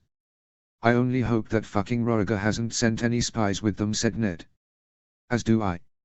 If all that we are working towards is discovered, then all is lost. After all that Rhaegar has done to mock and insult Elia, she will never ever tell Rhaegar whatever she discovers here, she said, hoping to assure Ned that Elia hates Rhaegar, one of many. They stood with the rest of the Stark household in the Great Keep's courtyard. Ashura stood next to Ned and held Prydain in her arms. I remember when we talked about how our children would play together one day. I think it unlikely that that will happen now, Ashura sadly thought as a knight in the armor of the Kingsguard led a procession of over 20 mounted soldiers of House Martell and another 20 of House Targaryen. Even with the Kingsguard knight fully encased in armor and wearing a helmet, Ashura recognized her brother. She beamed at the sight of Arthur coming to visit them with Elia. And sure enough, a wheelhouse entered the courtyard, decorated with the spear-piercing son of House Martell on an orange background on one side and the three-headed red dragon of House Targaryen on the other side. Arthur climbed down from his horse, and as he did so, Ashura recognized his squire immediately, Viserys Targaryen. Prince Viserys is Arthur's squire now. Good for him. He'll find no better knight to serve under than he. I should pray that he becomes a better man than his brother has become. Arthur opened the wheelhouse door and held out his hand for his childhood love, Elia, and was followed by Ashura's old friends, Lara Blackmont and Miria Jourdain. Seeing Elia here, Ashura and Ned were the first to bow down before the queen. Though with our shared intentions, it won't be long before she is no longer our queen. I hope she can forgive me of that, when the time comes. I love you, Elia, I always will, you always be my best friend. But I am Lady of House Stark now, and I must prioritize the future of House Stark and the North. My queen, welcome to Winterfell. The hospitality of the North is yours, your grace, said Ned gruffly as he stood up. Thank you, Lord Stark. Thank you for this kind welcome to beautiful Winterfell, she said with her kind and beaming smile as she extended her hand. Ned kissed her hand before Elia came to Ashura. Your grace, said Ashura with a beaming smile before hugging her. Lady Stark, she said before looking down at Prydain curled in Ned's fur cloak. And this handsome little boy must be Prydain Stark, she asked. It is, your grace, said Ashura. Hello. Hello, Prydain, Elia said gently as she beamed at Prydain, curiously looking up at Elia before smiling wide-mouthed at her. You never fail to make new friends, Prydain, Ashura thought as Elia cooed and sweetly said hello to Prydain. And you, Elia, your smile will win over any man or woman to your side, Ashura thought as Ned invited Elia and her entourage inside for warmth as a cold easterly wind began to blow. As they walked inside, Ashura beamed as she greeted Arthur. And how are you, brother, she asked after they hugged. All the better for seeing you, little sister. Though, how do you put up with this cold, he asked before they entered the Great Keep. Ashura grinned as she noticed Arthur's befuddled look at the warmth. What? How is it as warm as a summer's day in the Riverlands here, he asked. Heating pipes. They are connected to hot springs nearby, Ashura explained. It's like that all over the north. The Dread Fort is sitting on top of volcanic vents to keep it all warm. It would have to be if the Boltons want to flay and torture people all through the night. How are things in the capital? Ashura asked. Cersei is with child. Elia fears for Rhaenys and Aegon if Cersei should try and put either to harm to make way for her own son, not yet born. Arthur replied. If she would dare to harm them, innocent little children, I don't care what it takes, I will strangle the life out of that evil and conniving Lannister whore. Chapter 6, The Pain of Love. Chapter text. Until you die. Roderick Castle, Rondonaki. How was Roderick Castle defeated in the GOT show? Quora. Once these southerners are gone, things will be back to normal, and Lord Eddard and Lady Ashura can resume building the north to be strong and not reliant on southerners or easterners, Roderick thought as he watched his nephew Jory finish sparring with his father, Martin, during the welcoming feast. Come on, Jory. When a southern knight comes at you, he wants to kill you. He will want to do it according to their rules about honor. Don't fight for honor, fight to live the next day, said Martin. I fought and killed southern soldiers and 2 knights, Father Jory pointed out. You did. And very well, I say. But there is still a lot for you to learn. Not all southerners are shit fighters. Lady Stark's brother is a southerner and he is the best fighter in all the 7 kingdoms, said Martin. The great sword of the morning. His sword, Dawn, is a beautiful and magnificent sword, more so than ice. Arthur Dayne is perhaps the best swordsman I will ever meet. I am glad that no castle will be fighting him anytime soon. Perhaps little young Prydain will grow up to be a great warrior like his uncle Arthur. After the welcoming feast for Queen Elia, Roderick decided to finish with his duties as soon as he could for the night before returning to his wife Maritar. Gods, I love Winterfell at night, the Master-at-Arms of Winterfell thought as he breathed in the fresh and cool air and walked to the barracks to see if Martin had already organized the night shifts amongst the guards. But on his way, he saw a man attempting to stay in the shadows by the staircase leading from the armory to the barracks. The man was leaning on a stone balustrade on the staircase, and it appeared he had a book on the balustrade. From the nearby brazier, Roderick could see the back features of the man. He ain't no northerner. He's a fucking southerner. But what is he doing? He could tell from the gamison he wore, the unnecessarily decorated scabbard at his side and the sun-kissed skin on his neck and hands that he was not a northerner. As he walked a few steps closer, he could see that he wasn't reading from this book. He was writing. A southern spy.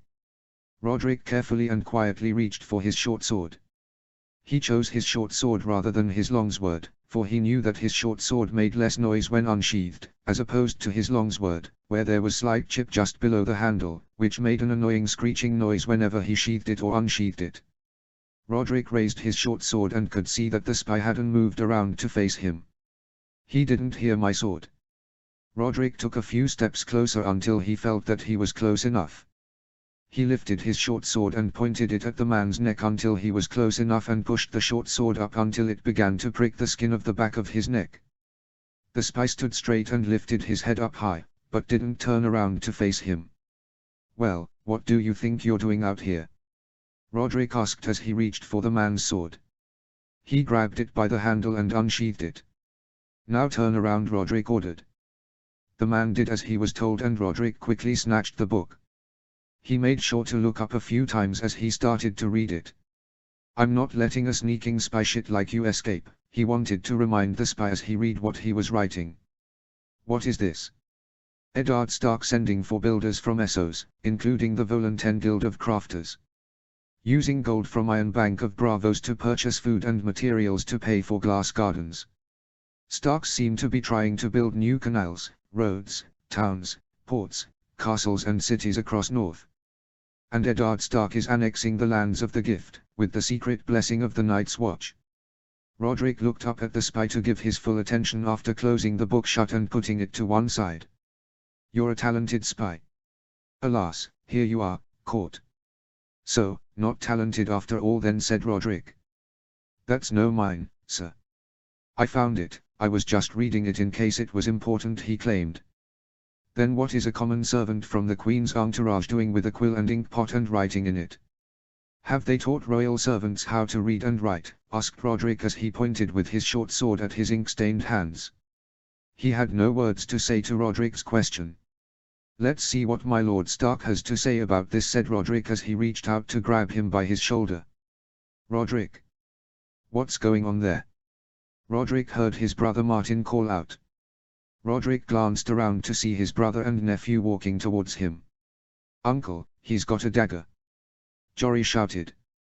"What?" Roderick turned around to see the spy draw a dagger and thrust it at him. Roderick deflected the thrust with his short sword and head-butted him as he came too close. The spy groaned as he reached for his nose with one hand, but kept a steady hand holding his dagger. This is no common cutthroat hired to spy. This man was once a soldier. The spy spotted his book left sitting on the balustrade where Roderick had left it. He tried to grab it, but Roderick stopped him by slicing down on the balustrade to stop him. The spy dodged the blow and tried to thrust at Roderick. Roderick sidestepped to avoid it and cut across at his chest. The blow was successful and the man screamed as the blade cut his jerkin and he dropped his dagger before Roderick stabbed him. He groaned and coughed before he fell as Roderick drew his sword from his belly. "Roderick." "Who was he?" asked Martin as he and Jory ran to him. "A spy, here from the Queen's entourage," said Roderick. "Sent by Roriger, uncle?" asked Jory keenly. "Perhaps." "Jory, find Lady Stark and bring her here," said Martin. "Aye, father," said Jory before he left to run and bring Lady Stark. Roderick cleaned his short sword and sheathed it before grabbing the book and showing Martin the contents. "That spy worked fast," Martin commented. "He must have been spying all of the way from Moat Cailin to Winterfell to come up with so much information," Roderick reasoned. Roderick and Martin turned around to see Jory arrive with Lady Stark. "Sir Roderick, where is this spy?" she immediately asked. Roderick and Martin both stepped out of the way for Lady Stark to see him. Lady Stark looked at him attentively before turning to face Roderick. "And where is his book?" "Here, my lady," said Martin as he passed it to her. She read it and raised her eyebrows in a fury as she found the passages about what he had discovered in Winterfell. "Make sure to coat the man in mead and ale and leave him somewhere he will be discovered. You must make certain that he is easily found and it is thought that he died in a drunken stupor and that he was robbed and murdered. If it is known that he was killed whilst spying, it will bring untold troubles to an already troubled North," said Lady Stark as she passed the book back to Martin. "It will be done, my lady," said Roderick as the three men of House Castle bowed to Lady Stark. Lady Stark took her leave and walked back to the Great Keep. "Jory, find us by the barracks where the visiting Southerner guards are staying. Bring 5 bottles of Carhold bronze. Some of the older stuff," said Martin. "Aye, father," said Jory before he ran off to find some Carhold bronze. "Why 5? We'll only need 2, Roderick pointed out as he grabbed the spy by his elbows and Martin grabbed him by his kneecaps. "Aye, 2 for him, and 1 for each of us. It's been a long night, I think we all deserve a drink," said Martin. "Aye, that we do," said Roderick with a nod. They found the barracks where the southern soldiers were staying at. Martin pointed at a hay bale near the well. The hay bale was sheltered by a roof conjoining with the stables where 24 horses were either sleeping or eating hay. Martin and Roderick threw him onto the hay bale and the corpse twisted around a few times until he was lying face first on the ground. They turned him back onto his back and made certain it looked as though he had been surprised. Martin spotted his money pouch and tore it from his belt. To make it look as though it had been a drunken brawl over money, Martin explained to his brother. "Clever, Martin. You always were the clever one whilst I was the one who always got into fights," Roderick thought as Martin pocketed the money pouch but left a few coppers lying below his feet. They turned around to see Jory running up to them with a case carrying 5 bottles of Carhold bronze. "All right, Jory.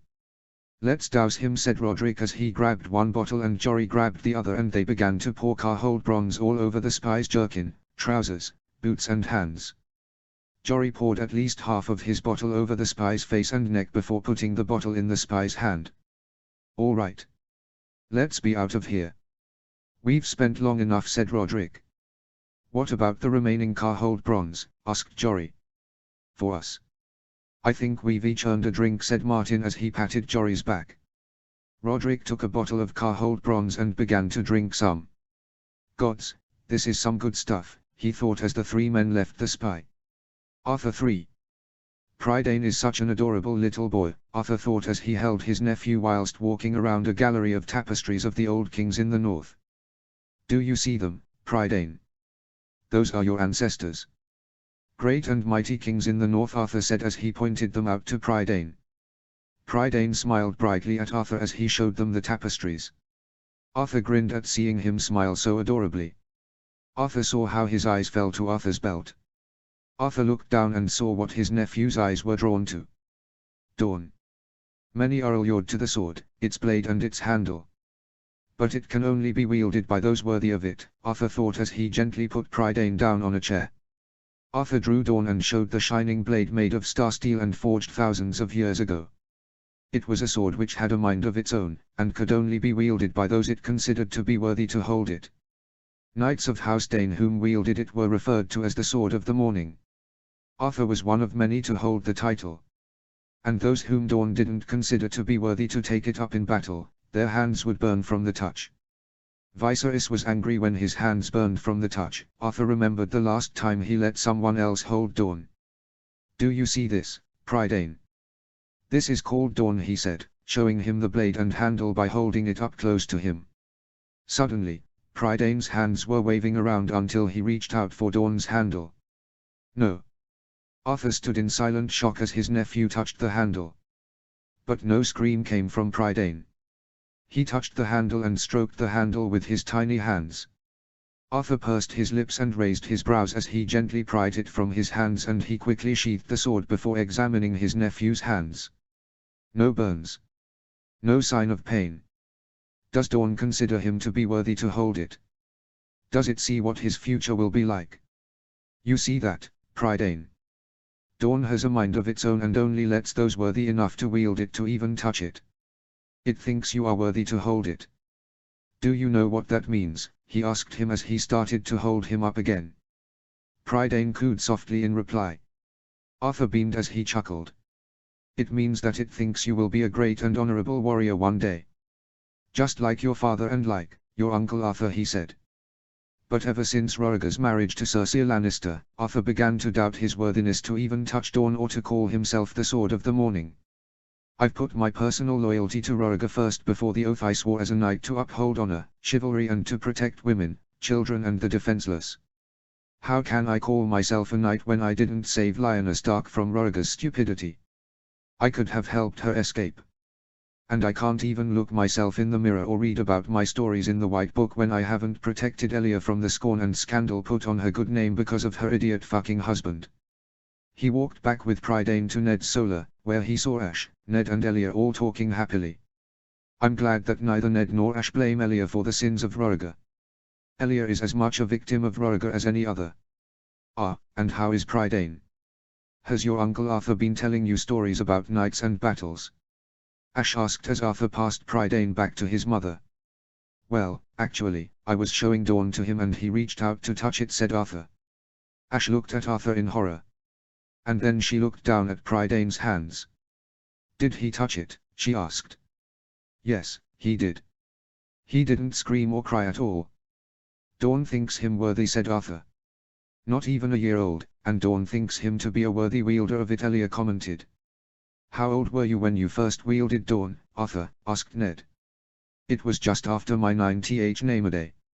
Father gave me the chance to touch it, and when it didn't burn my hands like it had done to Aaron, then that's when I began to truly dedicate myself to becoming the next Sword of the Morning, Arthur explained. 4 days after their arrival in Winterfell, they had said their goodbyes to Ned, Ashura and to Prydain. Their stay had increased by a day after a servant, called Elias, amongst the royal entourage had been discovered killed in a robbery when Elias was very drunk. And in spite of a search for the murder weapon, by the guards of houses Stark, Martell and Targaryen, there was no trace of a blooded weapon. Whilst in Winterfell, Arthur noticed how in Ned's Solar, there were dozens of arriving letters, and whenever he saw Ned, he was always writing letters. Makes me glad that I never became Lord of Starfall, if that is what would have happened, burying my head in paperwork and letters. But having said that, if I was father's first son and not Aaron, would that mean I would have been able to have married Elia? 4 days after leaving Winterfell, they had come to Moat Cailin. Arthur was impressed with the ruined old castle. Other than the Urie and Casterly Rock, you are likely not to find as impenetrable a castle than here, he thought as he admired the beauty of it. And he was impressed that Ned was having the ruined castle restored to its former glory. In its glory days, it possessed 20 towers, but before Ned's plans, it had only 3, but now the foundations for the other 17 had been set up and 2 had already been built. One day it shall be awarded to one of our next sons, Ash explained. Elia stayed in the top apartment of the children's tower of Moat Cailin. Arthur stood guard outside of it for the night. His thoughts of Ashura and Prydain came to a stop when he heard crying coming from inside the apartment. "My queen?" Arthur asked, knocking on the door gently. "Come in," she said. Arthur opened the door and closed it behind him to see Elia sitting on the bed and crying. Arthur took his helm off and sat next to her. "Are you okay?" he asked. "No. Artie, I once loved him. But all he has done is insult me again and again. First with Lyanna Stark and now Cersei Lannister. I want to divorce him, but I am scared of what Cersei may do to Rhaenys or Aegon if I left the Red Keep." She started crying once again and reached out and began to hug Arthur. "It's all right, Elia. I promise everything will be okay. Cersei will never steal what is rightfully Aegon's. No harm will ever come to Rhaenys or Aegon. I would rather die than let that happen," Arthur said without thinking. "No, Artie, don't say that. I can't bear the thought of losing you too," she said as she broke from the hug. "Neither can I. I'd never be able to live with myself if I lost you, Rhaenys and Aegon." Arthur reached out for her hand and held it closely. "I've never once in my life met anyone like you, Elia Martell. You are the bravest, most beautiful, kindest, and strongest woman I've ever known. In spite of what Rhaegar has done, you still stand, not for him, but for your children. You are an embodiment of the words of your house, unbowed, unbent, unbroken. You deserve so much more than him. And I swear that whatever comes, I will always stand by your side, forever," he said. "Forever?" she asked as she gripped his hand. "Forever," he confirmed with a nod. "I love you, Elia Martell. I have always loved you and I always will," he said with a sad smile. Elia wiped her teary eyes with her sleeve and then she lifted up his hand and kissed it. She beamed at him and giggled slightly as she said, "And I love you, Artie." Arthur couldn't think. He couldn't breathe. All he wanted was to kiss Elia, the love of his life, who just told him the words he had been longing to hear her say, only ever hearing her say these words to him in his dreams. But now, she had actually said them to him. Arthur leant in, wanting to kiss her and hold her, but the noise of someone walking up the staircase could be heard. Arthur stood up and Elia let go of his hand as Arthur donned his helm and stood by the door when it knocked. Arthur opened the door. It was a handmaiden, one whom he recognized as a Westerlander called Bernadette. "My queen, your supper is ready. Would you like it brought up to you or to have it in the hall?" she asked. "I will have it downstairs in the hall." "Thank you," Bernadette said Elia sweetly as she stood up. "Of course, your grace," said Bernadette, curtsying to Elia before leaving, though as she left, Arthur thought he could see her smirk at seeing Arthur. What was that about? Jon 4. What in the seven hells? Where is Elias? Jon wondered as his eyes searched around Queen Elia's returning entourage. He saw Queen Elia, Sir Arthur, Ladies Blackmont and Jourdain, the guards of House Martell and House Targaryen, and over a dozen servants and handmaidens. But when he looked around at the servants, he could not see Elias. Something's wrong. But what? Where is Elias? Was he discovered? As was expected of him, Rhaegar greeted Elia, though whilst he smiled genuinely at her arrival, her smile was false. Does she fear for Aegon's future as heir to the throne now that Cersei is with child? She need not fear anything. Aegon is the rightful heir. Rhaegar knows that and would not dare offend House Martell by showing favor to whatever son Cersei gives birth to. Tywin Lannister may be the wealthiest and most powerful man in Westeros, but even he knows that Aegon is the rightful heir. Jon looked around and decided to talk to Sir Arthur, feeling that as he was one of Rhaegar's closest friends, he would give him the information he needed. For if Elias was gone, then he must have known what became of him. Just as Sir Arthur was walking to the Tower of the Hand, Jon approached him. "Sir Arthur, a moment, please," said Jon. Sir Arthur had been talking with Sir Oswell and Sir Barristan and took his leave from them. "Of course, my Lord Hand. Is there a problem?" he asked. "I merely wanted to ask how the trip to Winterfell went," said Jon, hoping to not make it appear that he was too interested. "It did go well, my Lord Hand. It was good to see my sister and meet my little nephew for the first time. Though there was a death whilst we were there, he said. A death? A death? Was it anyone of note? He asked with raised eyebrows. Not particularly. A servant called Elias, I think. He had been drinking and had been stabbed and robbed, he replied. A tragedy. But, regardless, I am glad that all was well. And, do you know if tempers have cooled in the north from the rebellion? John asked. When he saw Sir Arthur hesitate, it was then that John realized that his loyalties were conflicted. Ashura is his sister and now the Lady of Winterfell, and the future Lord of Winterfell is his nephew. Of course he would be conflicted. Damn, I should have thought better than to approach him. All seems to be healing. They warmly greeted the Queen in Winterfell, and Lord Stark was only too glad to welcome her Grace to Winterfell, said Sir Arthur. That's all very well, but would they welcome Rhaegar the same way had he made a trip to Winterfell? John hummed as he thought about this. Well, thank you for your time, Sir Arthur. My apologies for taking you away. You must be tired, said John. Glad to be of help, Lord Hand.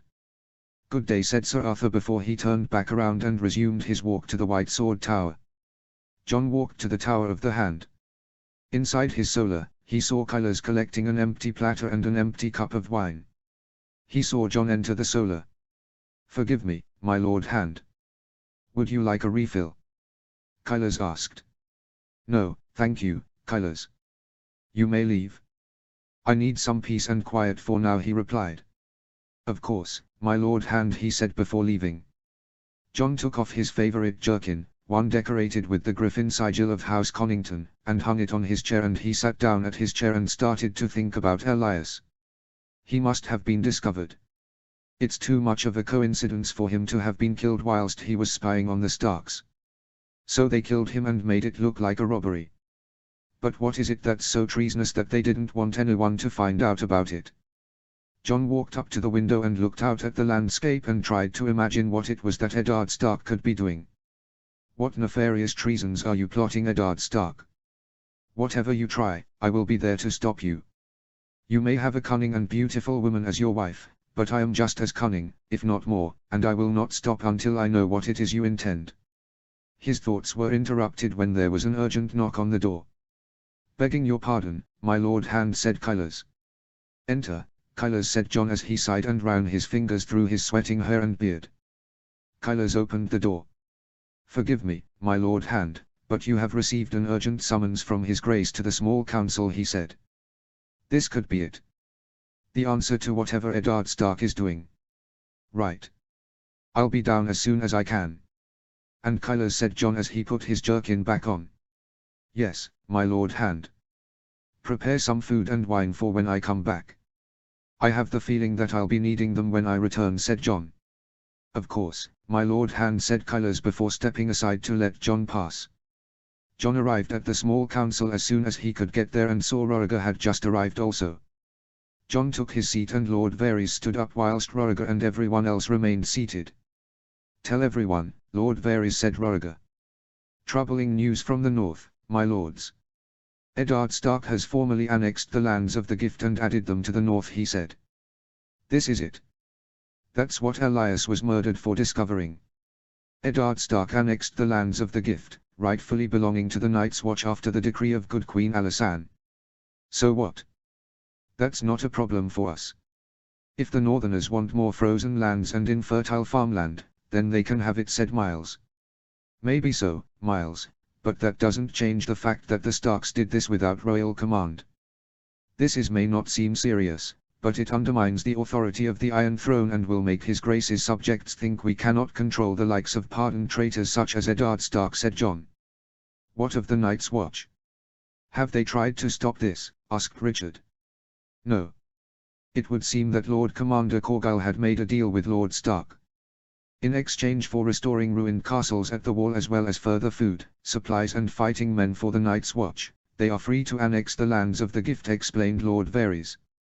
Once the 5- and 10-year period was over, if he had asked, I might have restored the new Gift to Stark rule, but only once they had proven their loyalty and had sworn their fealty. But now this is a serious insult to the authority of the crown, said Rhaegar. One that should be punished, Your Grace, said John. There is one more thing, Your Grace, said Lord Varys. Continue, Lord Varys, replied Roriger. Lord Varys drew a scroll from a pocket in robes and unfurled it. One of my little birds had managed to sneak inside Lord Stark's solar and caught a quick look to see dozens of letters on his desk. She had noted all of the sigils on the seals. I cross-referenced each of the sigils, all are northern sigils. All but 2. Those 2 are neither northern nor are they of Westeros. What in the 7 hells? Neither northern nor Westeros. What is Eddard Stark doing? What sigils were they? Asked Sir Kevan.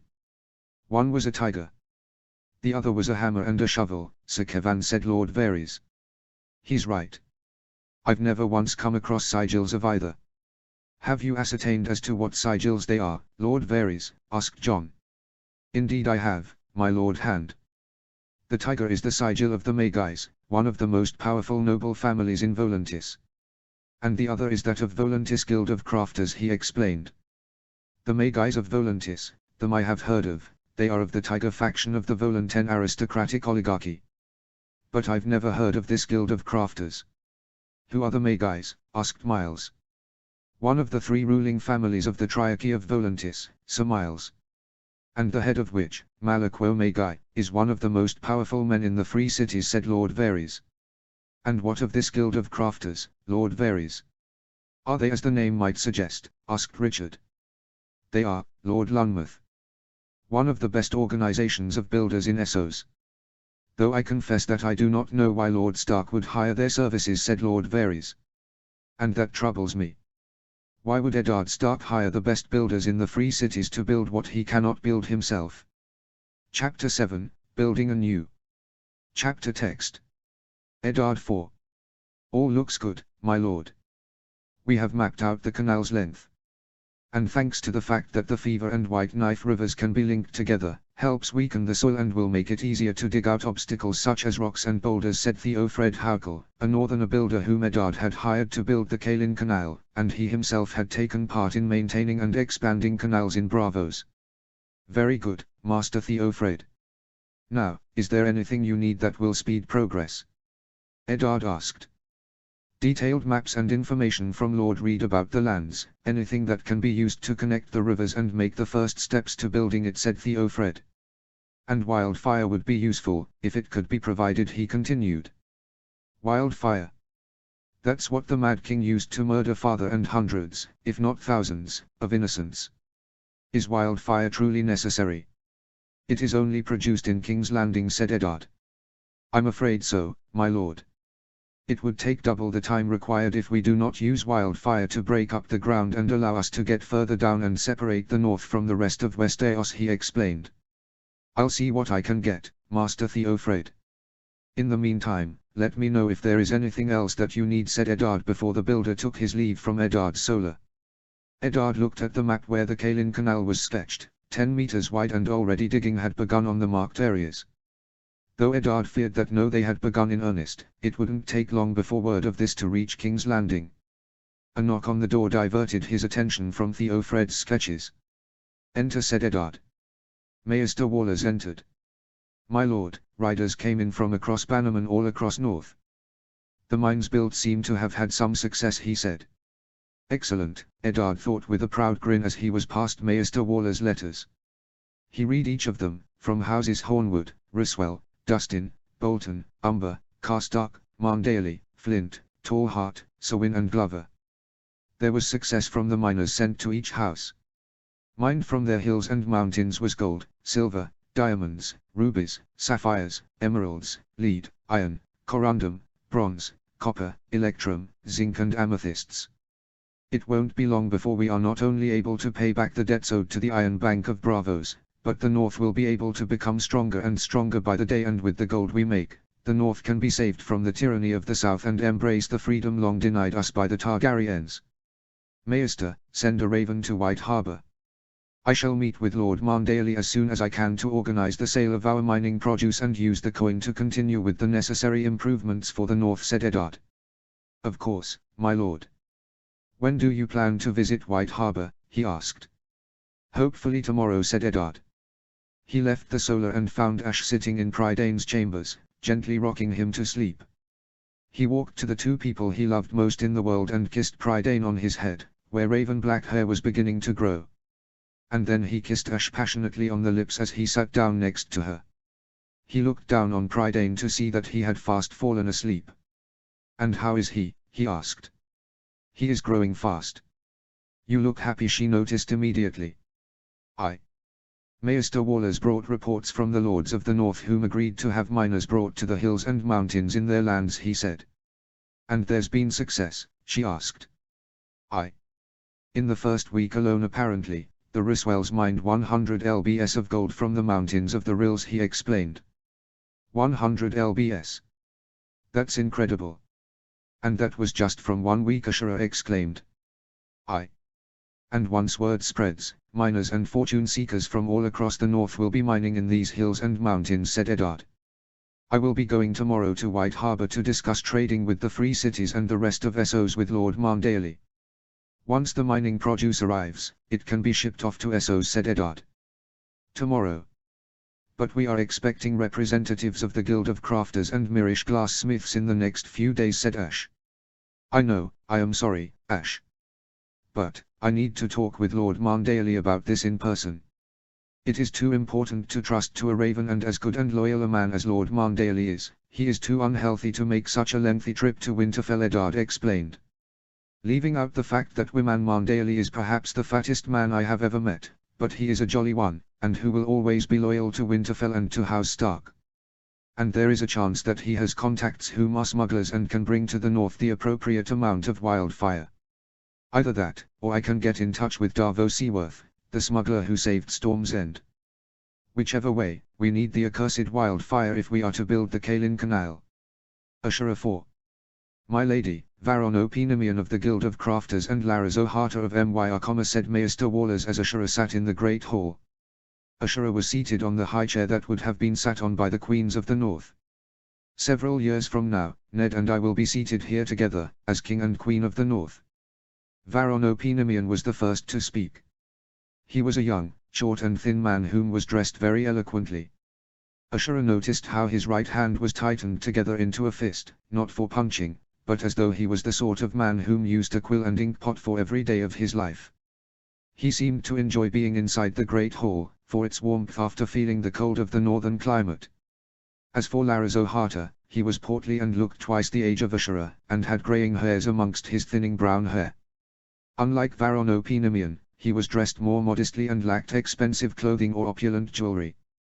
But Ashura noticed how his eyes darted around the Great Hall's decorated glasswork with admiration and approval. It seems that glasswork is not only his profession, but also his passion. "Master Varono, welcome to Winterfell. I am very glad that you received the message from our mutual friend, Bilaphos," said Ashura. "Thank you for your hospitality, Lady Stark. And the Guild is more than willing to begin work in the north, in spite of the climate. It is an honor that there are those in Westeros who see value in our work," he said. "Have you had a chance to look at a map of all roads in the north, Master Varono?" "I have, Lady Stark. And once the appropriate sum is paid as a deposit, we shall begin work immediately on the King's Road, and use it as a crossroads of sorts to connect all various holdings of the north to Winterfell and to the King's Road," he explained. "A fine idea. And this deposit sum?" Ashura wondered. "In Westeros currency, 250,000 gold dragons. And 500,000 when the work is fully complete," he replied. 750,000 gold dragons. You could fund a war for years with that sort of money.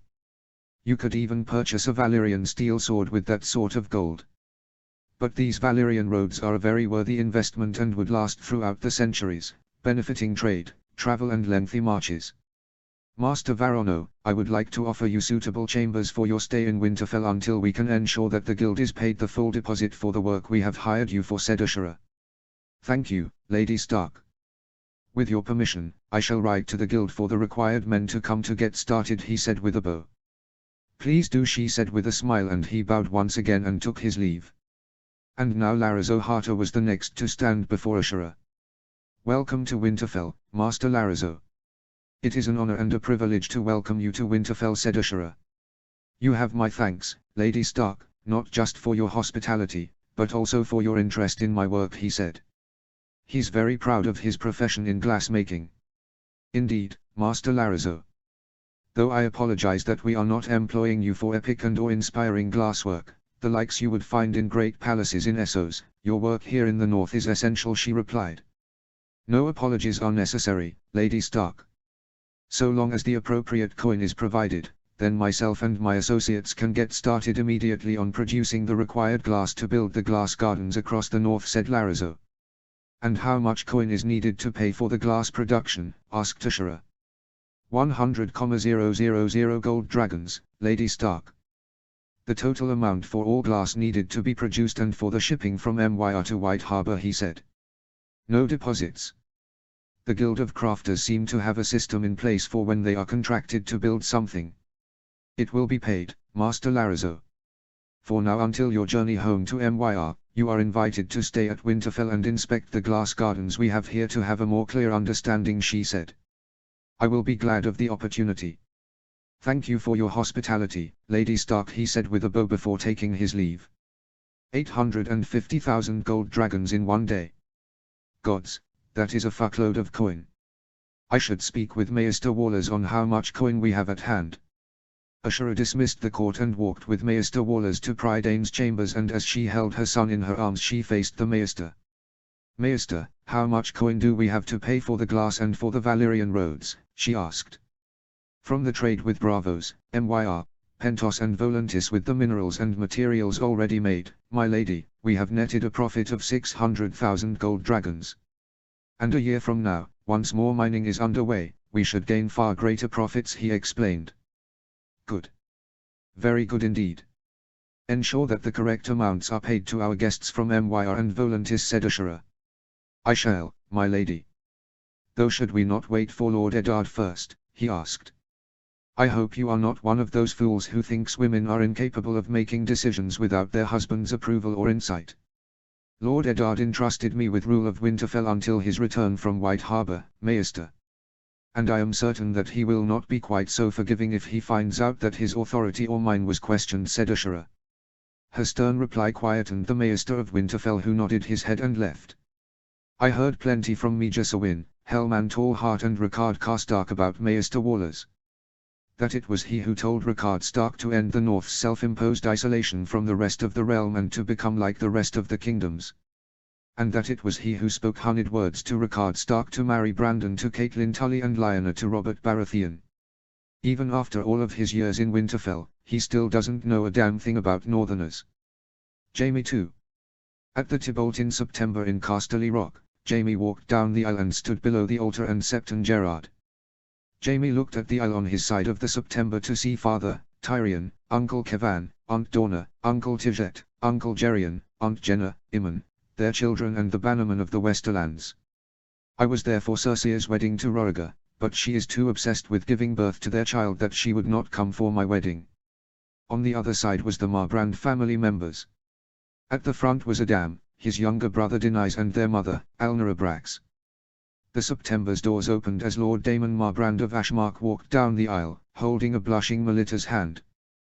Gods, she is so beautiful, Jaime thought as he remembered the shy talks and flirts he once had with Melita when they were children, often to try and annoy Cersei. As father and daughter arrived before the altar, Jaime bowed to Lord Marbrand when they reached him and Septon Gerard. He took Melita's hand and Septon Gerard quietly cleared his throat before he began. You may bring the bride under your protection, he said to Jaime. Jaime unfastened his cloak, fully embroidered with the sigil and colours of House Lannister, and gently took off Melita's Marbrand-coloured cloak and placed it aside and wrapped his Lannister cloak around her, with a nervous smile on his face.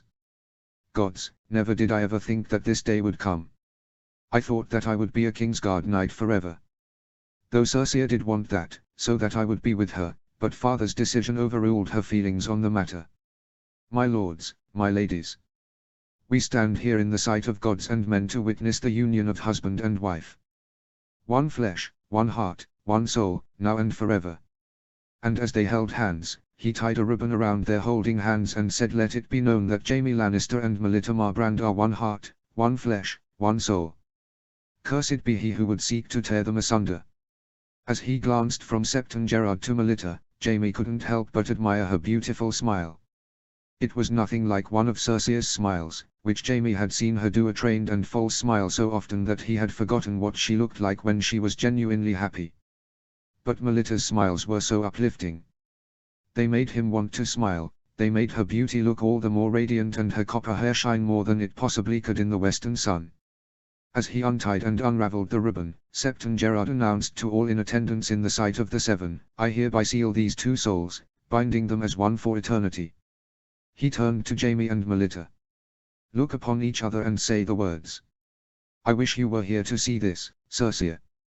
And you, mother," Jaime thought as he looked down at the ring mother had gifted him on his 7th name-day, making him promise to wear it on his wedding day. Though Jaime lost it ever since he had been knighted and added to the Kingsguard, he had rediscovered it with Tyrion's help in his old bedchambers. "Father, smith, warrior, mother, maiden, crone, stranger," they said together. Jaime loudly and clearly proclaimed, "I am hers and she is mine. From this day, until the end of my days.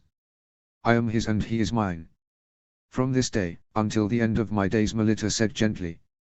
"With this kiss, I pledge my love," said Jaime before kissing Melita. Gods, her lips are so soft and perfect. Her kisses are better than Circe's. Father, Tyrion and Lord Marbrand lead the applause for Jaime's wedding as the two walked down the aisle together. They sat at the high table together in the wedding feast, during which Jaime laughed every time he watched as Tyrion had gotten one of their free cousins so drunk that they could barely stand, let alone crawl. But for every kiss he shared with Melita, Jaime couldn't help but let his conscience haunt him. "Why do I keep on imagining that it is Circe I am marrying?" She made her choice. She chose to marry Roriger and go with what father wanted and what Roriger offered, he often had to remind himself. As Jaime walked around with Melita to greet each of their guests, they stopped to chat with Melita's parents and brothers, just as Adam was talking with Lyle Crickehall. "Jaime, good that we are brothers now," said Adam as he reached out to shake hands with Jaime. But as they shook hands, Adam glared at him. "Hurt her in any way, and I'll emasculate you and send it all to Circe," he whispered. "Brother, please. No threatening my husband on my wedding day," said Melita with her gentle and kind voice and a beaming smile which reminded Jaime of Queen Elia. "Sorry, sister," said Adam. "He's not." I would have said the same words if he had married Circe, though I doubt that Adam and Melita have ever shared what Circe and I share. Share? No. It's shared, now that she is devoted to Roriger. How long before he gets bored of Elia and then Circe and marries someone younger and more beautiful? All whilst claiming it's in the name of one of his prophecies. Elia 3. Oberyn and Doran are at last coming. Gods, it's been years since I was last in Sunspear. I miss it so much. Riding around the deserts and oasis with Oberyn. Walking around the water gardens with Doran. Elia stood in the courtyard of the Red Keep with Arthur and Uncle Luwin protecting her, Rhaenys and Aegon. Besides Arthur and Sir Barristan, Uncle Luwin was the one of the few Kingsguard and people left in the Red Keep whom Elia absolutely trusted. Like all of the Kingsguard, he had made it no secret his opinions of Roriger taking Circe as his second wife and insulting Elia and House Martell as such. Roriger was also attending the welcoming reception, though Circe was in her chambers in Maegor's Holdfast, not even leaving to attend her brother, Sir Jaime's wedding to Melita Marbrand. Uncle Luwin was holding Aegon, and letting him play with his necklace of House Martell's sigil. He cooed as he grabbed it and was smacking it and watching with a giggly smile as it bounced off of Uncle Luwin's breastplate. My queen, Prince Aegon seems to have discovered an interest in smashing things. Perhaps he will fight with an axe or a hammer when he is old enough, Uncle Luwin said with a grin. Elia beamed at Aegon and said, "You'll be a big, strong and brave knight one day, won't you, my handsome little dragon prince?" He cooed in reply before hitting Uncle Luwin's necklace against his breastplate once more. Elia chuckled before the gates opened. She looked up to see household knights of House Martell ride in first, followed closely behind by Elia's older brother and her younger brother. Elia beamed at seeing her brothers arrive. She saw Oberyn grin at seeing her before he climbed down from his great dark stallion with an orange-colored mane. "Prince Doran. Prince Oberyn. Welcome to King's Landing on what is a splendid occasion," said Roriger. "Might I ask what splendid occasion is this, your grace?" "That your second queen is heavy with child?" Doran asked with a stern glare at Roriger. "No, that it has been a year of peace ever since I was crowned king, as I had once promised all subjects of the Iron Throne. Roriger replied. As I recall, your grace, you promised a reign of peace and prosperity. Whilst it is true that the former is well spread around the realm, where is the latter? Asked Oberyn as Elia's two brothers walked close enough for Oberyn to draw a poisoned weapon to slice at Elia's pitifully pathetic excuse of a husband. Such things take time, of course, Prince Oberyn. But for now, I bid you all welcome to King's Landing and to formally welcome you all to tonight's feast, said Roriger, whom frowned at Oberyn's accusation. He's right, Roriger. Your promises mean nothing. You promised that you would never touch another woman when you wed me. Gods, was I naive? Oberyn and Doran turned to Elia and their frowns turned to beaming smiles. My queen, it does wonders to see you happy and well this day, said Doran. And it makes me happy to see you both here, brother, said Elia before she hugged Doran and then hugged Oberyn. Say the word, and I'll cut his balls off with a vinegar-coated dagger, Oberyn whispered as they hugged. Believe me, I am very tempted, brother. Uncle Luwin shook hands with Doran and Oberyn before they and the visiting entourage entered Maegor's Holdfast. Elia saw how Arthur strained himself during the welcoming reception, trying to not look at her. Just as Arthur was dismissed for the White Sword Tower by Lord Commander Hightower, Elia crumpled a parchment in which she had written a message for Arthur. Just as he was about to pass by her, she had passed the parchment to him before walking away. This reminds me of the days when we would rendezvous in the Water Gardens. Elia walked to a chamber of the Maiden Vault, where she knew that there would be no one to disturb them. As she walked there, she felt her heart's beat quicken as every time she looked around in her veiled dress. I haven't done anything this adventurous ever since I snuck off with Ashura, Miria and Lara in the Water Gardens. Gods, what a night we had. I could barely walk the day after. She found the chambers of Daena Targaryen, sister wife of the fanatically religious Baelor the Blessed, before he dissolved their marriage. If you're watching this, Daena Targaryen, then by all means, watch what happens in your chambers, what had never happened in your marriage with your idiot brother Baelor. She sat on the bed and began to slowly take off her robes. She curled up inside the bed, and as she rested her head on the pillow, Elia could hear footsteps from outside.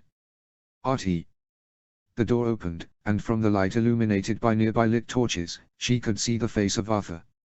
Elia, where are you? He asked quietly, as though paranoid that someone's spy was nearby. Here, she whispered loudly enough for him to hear as she sat up on the bed. Arthur turned around to her and watched as she dropped the blanket covering her body. She grinned as he stared open-mouthed at her, almost panting as he stood in the doorway. Come in, Artie.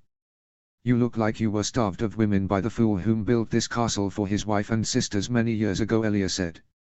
Arthur entered and closed the door. After closing it, he unraveled his belt and took off his armor, piece by piece, before tearing off his clothes.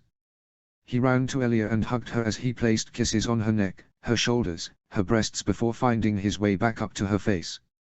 Gods, I love you so much, Elia Martell, he said before their lips met again. And I love you, Artie, my love, she said as she stroked his face and pulled him down into bed with her.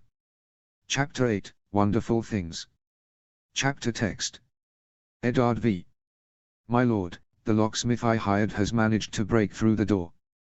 Though he says after using over a dozen of his best lockpicks, said Veon. I'll make sure that he is fairly compensated for his troubles, said Eddard as he finished looking around what was once the throne room of the First Keep. As well as restoring castles, keeps and towns, long abandoned, across the north, Eddard had decided to restore all ruined towers and keeps across Winterfell, including the Broken Tower and the First Keep. But it was whilst builders were clearing old rubble from certain chambers and rooms inside the First Keep, that they had discovered an old trapdoor. Eddard, Veon, Roderick, Martin and Jory Castle ventured down through the trapdoor.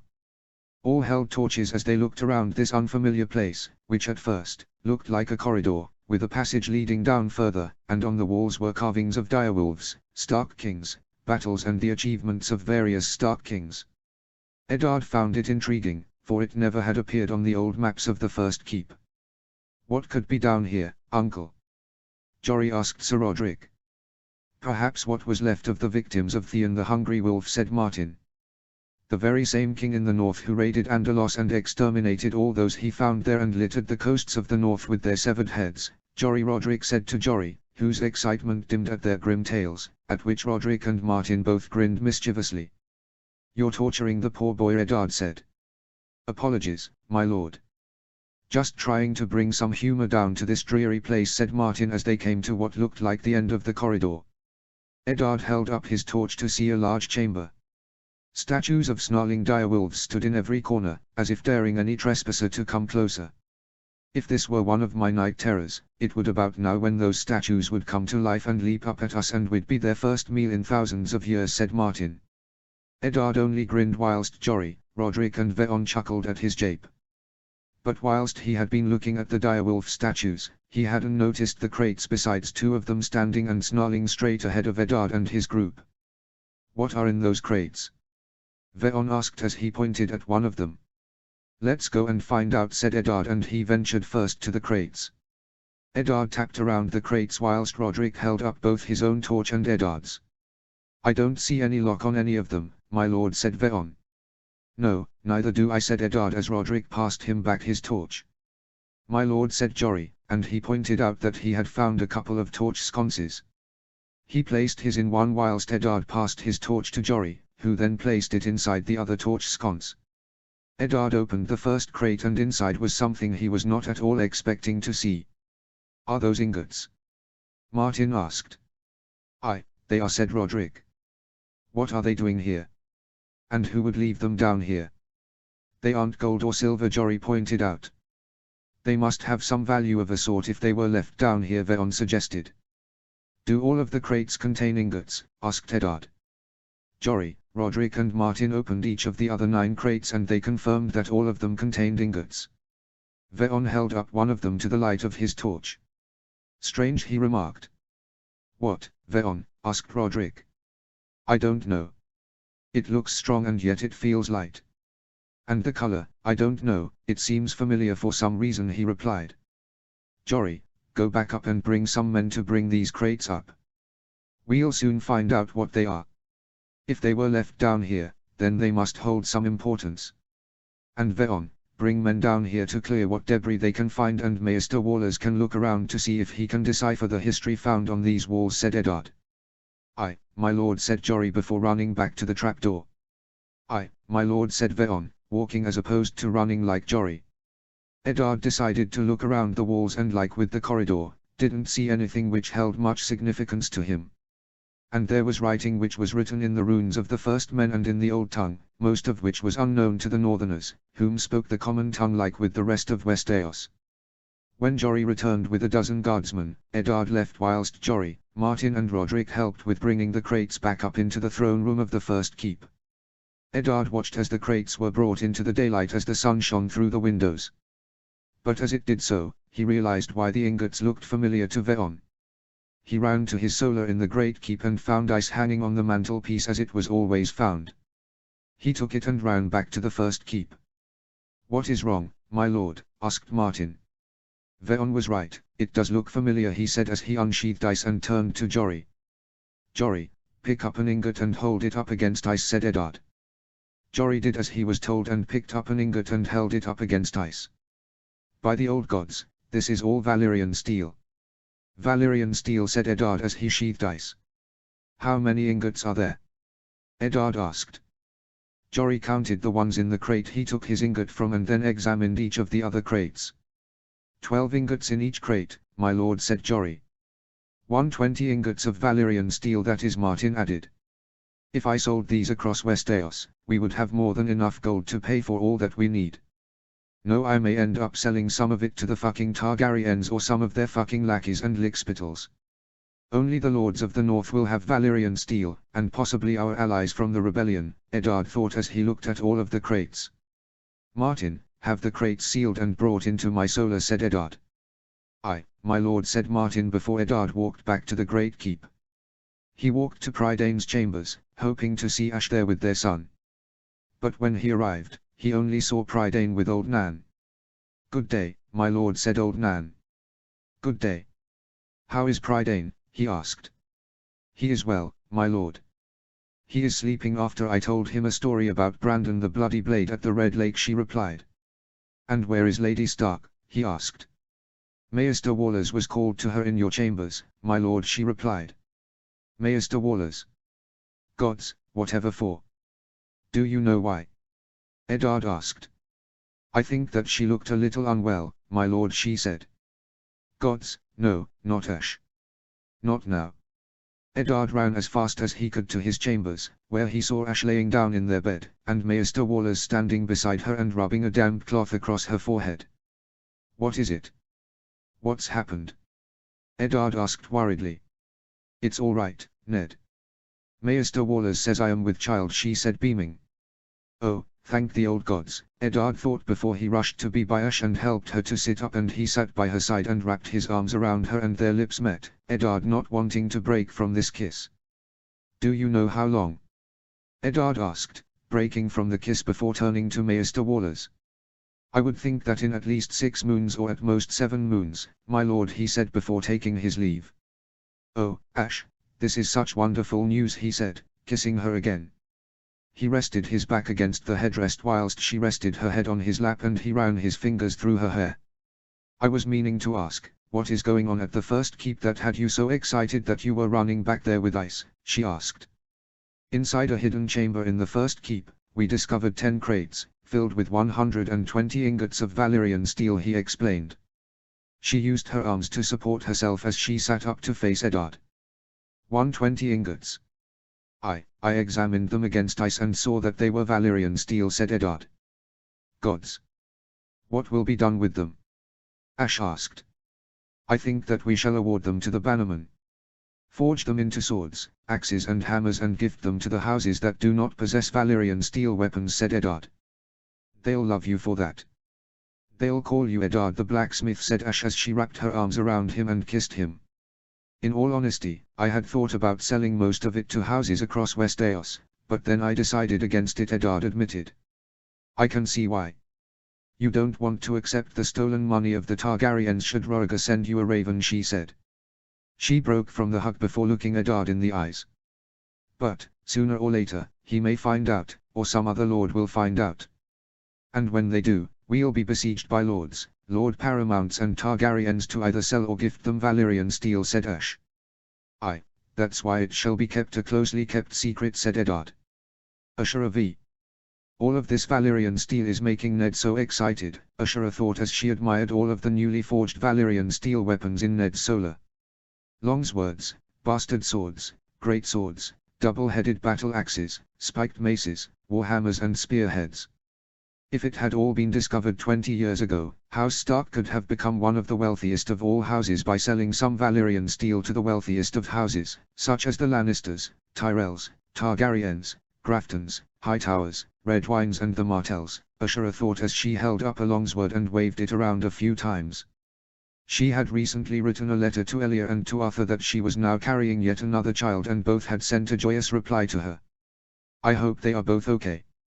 As much as I do not wish to return to King's Landing, I pray that both they, Rhaenys, Aegon, Rolla, Miria, Lara, Sir Barristan and Sir Luwin will be alright.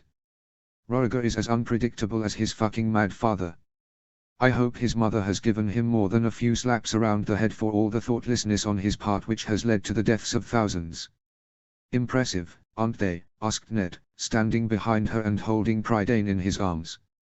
Yes, they are beautiful. Though no sword will ever be as beautiful as Dawn, she replied. Aye, that's true, said Ned as he sat down with Prydain, and Ashura sat down next to her husband and her son. When will we gift them to the bannermen? Asked Ashura. As soon as the construction of the new castles, towns and ports is complete in the gift and the ruined castles and towns are restored, said Ned. Will there be enough then? Once new houses have been established? Asked Ashura. Aye, there's plenty. 75 weapons in total. More than enough. That Braavos blacksmith is probably drunk on his accomplishments back home, said Ned. The Braavos blacksmith, Arorno Nestelian, was one of 5 blacksmiths across the world whom knew how to forge Valyrian steel into weapons. He had been hired for 100,000 gold dragons and had forged the 120 ingots into 75 weapons, and the last Ashura had heard of him before he left for home, he was drinking heavily with Mikken, Winterfell's blacksmith, whom had helped him with the weapons. And what progress is there on the restoration of Wolf's Den, Rider Hall and Moat Cailin? asked Ashura. Wolf's Den is almost complete, Lord Mandaly assured me. Ryder Hall is completely restored, Lord Riswell said. And as for Moat Cailin, Howland says that a dozen towers now stand and that the construction of the remaining 5 has just been started, said Ned. And what of the Mirish glass, asked Ned as he passed Prydain to Ashura, whom was just starting to wake up. Master Larazo has shipped a quarter of the required glass to White Harbour. It's being transported across the north now as we speak. The lords and ladies of the north know how to build glass gardens. Once the glass arrives, they will be quick to start construction, Ashura said, certain of this. And the Valyrian roads, asked Ned. The Guild of Crafters have begun laying the foundations at the neck and have already built a bridge over the Cailin Canal. The King's Road has been widened for their purposes and they are bringing in as many locals to build and pave the road whilst also bringing in their own labour from Volantis and elsewhere across the free cities. Slaves, Ned said immediately with a frown. Actually no. Master Varono assured me that they were unemployed commoners from all around the free cities, she replied. Only the gods know how many that is. And how is the building of the Cailin Canal? Do we know, asked Ashura. Davos Seaworth smuggled 100 barrels of wildfire and Theofred has already used it all to burn away what is needed in the designated lines of the canal. It's also helped them descend down 60 feet. All that is needed now is to go down another 30 feet and then the gates can be opened and the water can enter the canal and we can test its capability, said Ned. It's been over a year since we returned from King's Landing, and already the North has changed so much. And if all goes according to plan, the North will be wealthier, more powerful and stronger than it has ever been and will be self-reliant on food, coin and resources and never depend on the likes of the Reach or the Westerlands for either. And she looked down at Prydain as she thought about this. And when the time comes, Prydain, you will be king in the North, a kingdom which will be one of the most powerful in the world by the time you are crowned, she thought as she leant down to kiss him on the head. John V. How can over 100 barrels of wildfire just disappear from the Alchemist's Guild? Roriger asked Wisdom Rossart. I know not, your grace. But I am certain that it was all stolen, said the balding and half-toothless alchemist before he was dismissed after delivering his testimony to the small council. Whom would be so bold as to steal wildfire in such vast quantities as this, and in the capital, asked Miles. Someone wishing to rid themselves of their enemies in a spectacular way. But, if that is the case, then they would do themselves no favors when they ultimately use it and then the whole world would know it was they who stole it, Richard suggested. Good point. Why steal it and use it, and risk being arrested for the theft? Lord Varys, has there been any songs sung by your birds about who this brazen thief was? Asked John. Very little, Lord Hand. Though I know that a large ship was anchored not in the city, but a league away from it, and fishing boats laden with cargo rowed from the port and towards the ship and back to port all throughout the night of this brazen theft, he replied. Clever. No one would think to search a fishing boat for barrels of wildfire.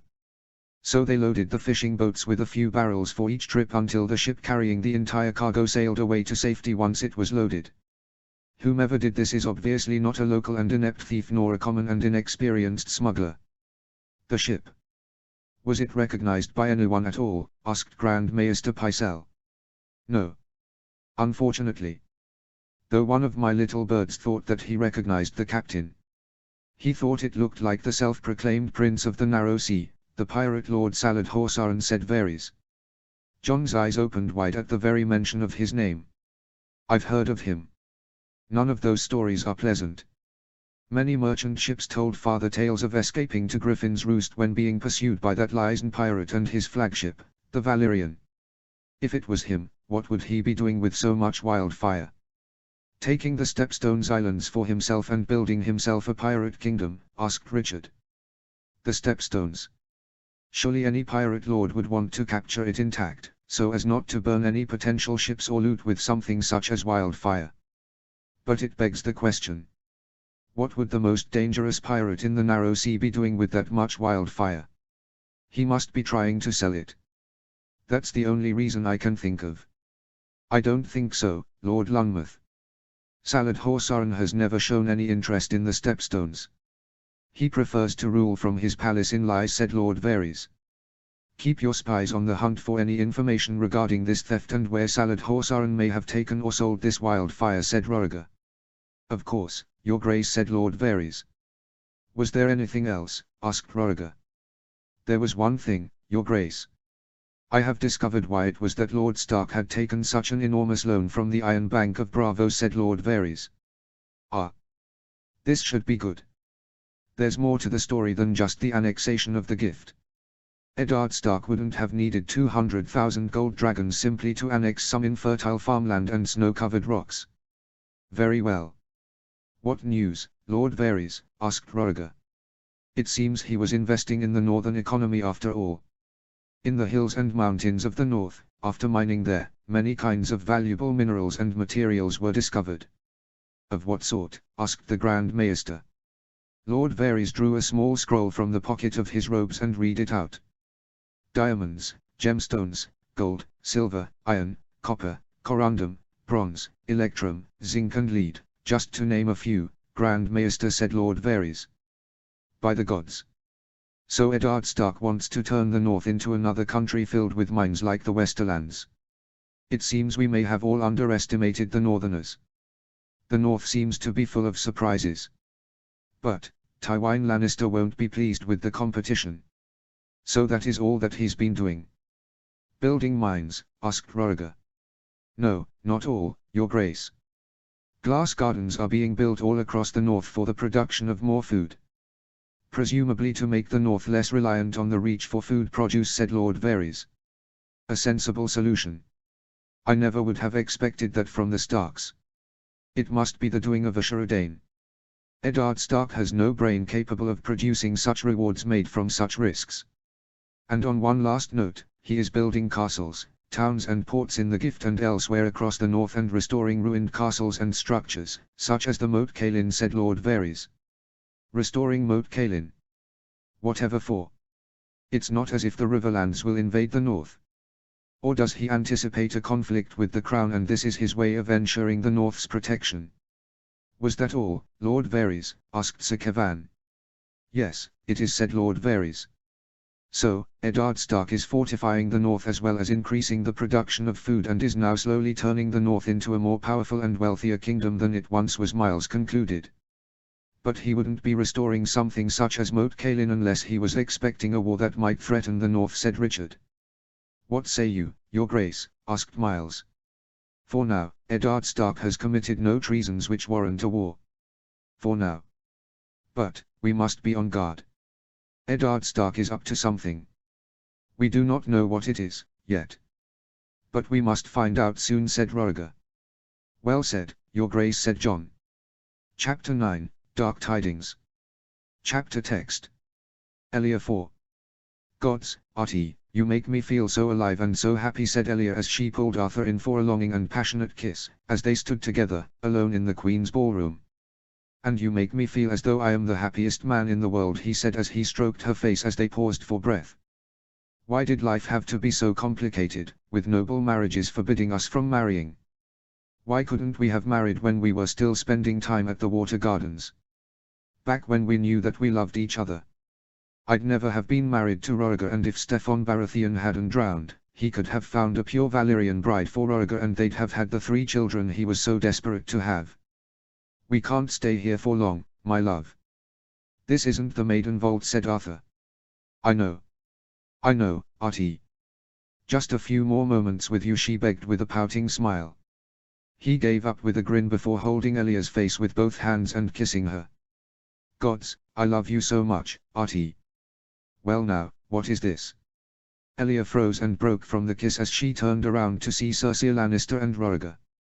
Fuck. Fucking shit. How the fuck did they know? There's no way that they just stumbled on us. Roriger glared furiously at both Elia and at Arthur. Whereas Cersei, standing behind him, grinned evilly at Elia. It wasn't so long ago when you berated me and insulted me for marrying Cersei. And yet here we are, Elia, said Roriger. You leave out Lyanna Stark. Or have you forgotten the girl already? Elia asked angrily. You may have caught Arthur and I, but I will never beg for mercy nor will I submit to you. Don't you dare speak out of turn with me again, whore. Roriger snapped before he raised his hand to slap her. Arthur immediately drew his beautiful sword, Dawn, but he did not point it at Roriger. "Don't do it, Roriger. Or I will cut off the hand that does," Arthur threatened. "And you," he said as he turned to Arthur, lowering his hand which would have slapped Elia. "There was a time when I considered you my closest friend. The one I trusted the most," Roriger continued. "John will be heartbroken to hear that," Elia thought to amuse herself in this situation. "And yet, you betray me, your king and your friend," finished Roriger. "You speak true, Roriger. Though, how could I possibly teach you about betrayal?"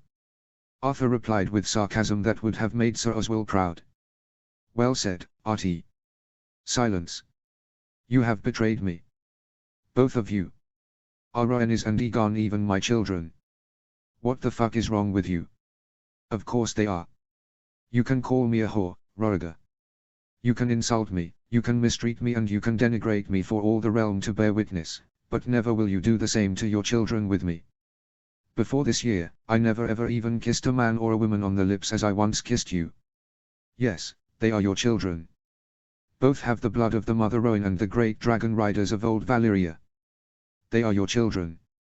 For all of your many faults, my children with you are the best thing to come out of our marriage, a failed one at that." Elia snapped. "You're right, it is a failed one. You have failed me, Elia Martell.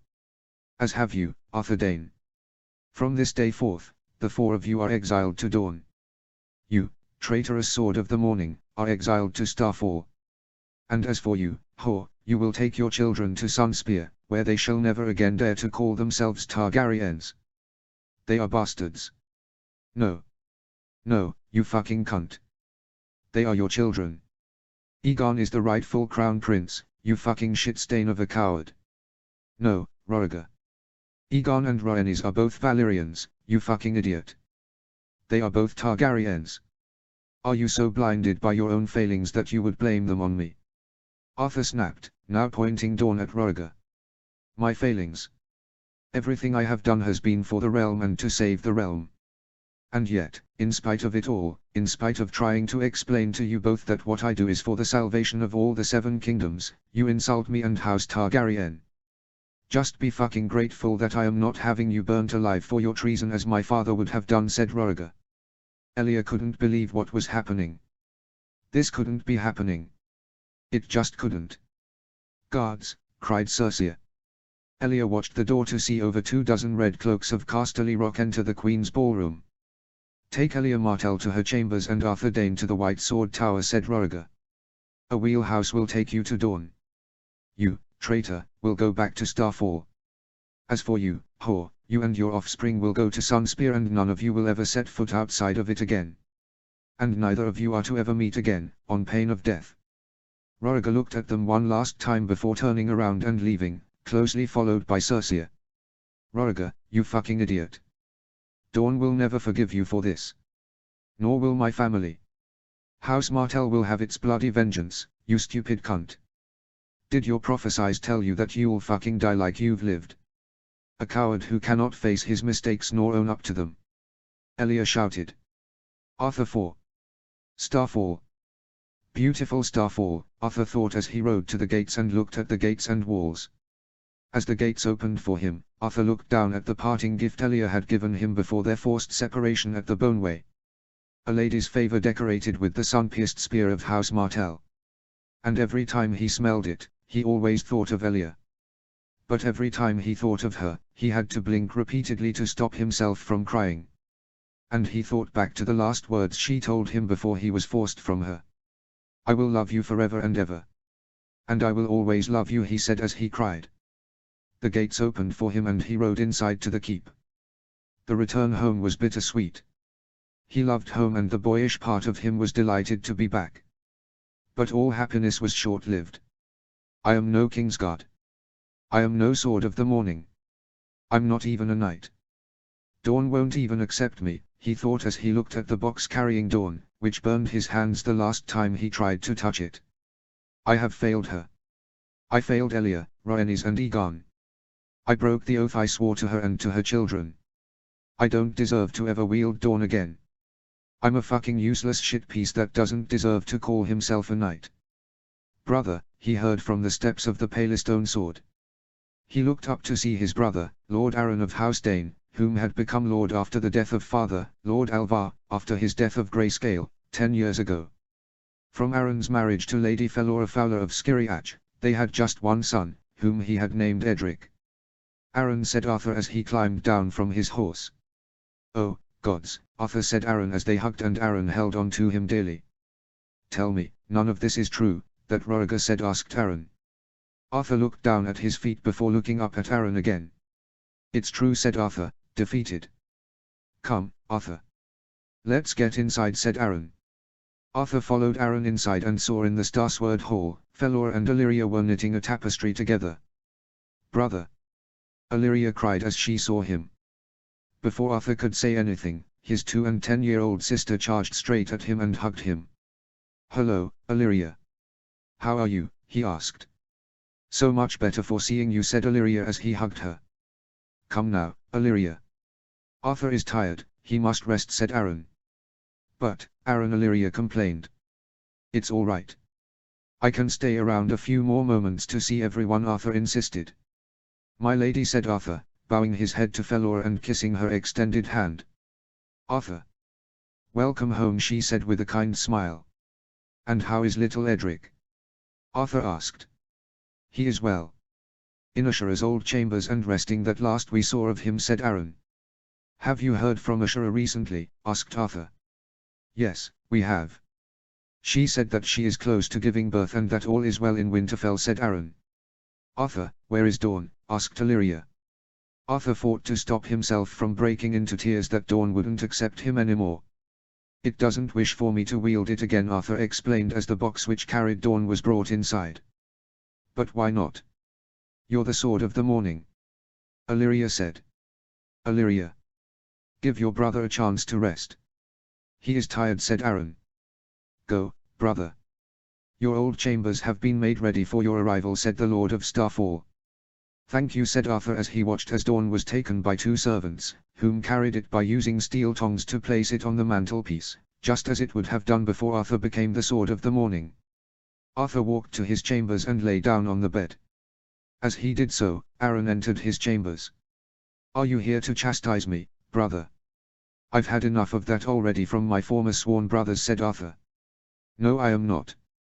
I just want to know, what will you do now that you are here? I will serve House Dane. I will serve you and Edric in whatever way I can, he said. Aaron smiled as he nodded and sat down on his bed. Well, I know that Edric would have no better teacher than his uncle, said Aaron. But, what about Elia? Arthur's mind was brought back to her presence as he could just see her smiling and playing with Rhaenys and Aegon. Gods, why did you have to be so cruel to Elia?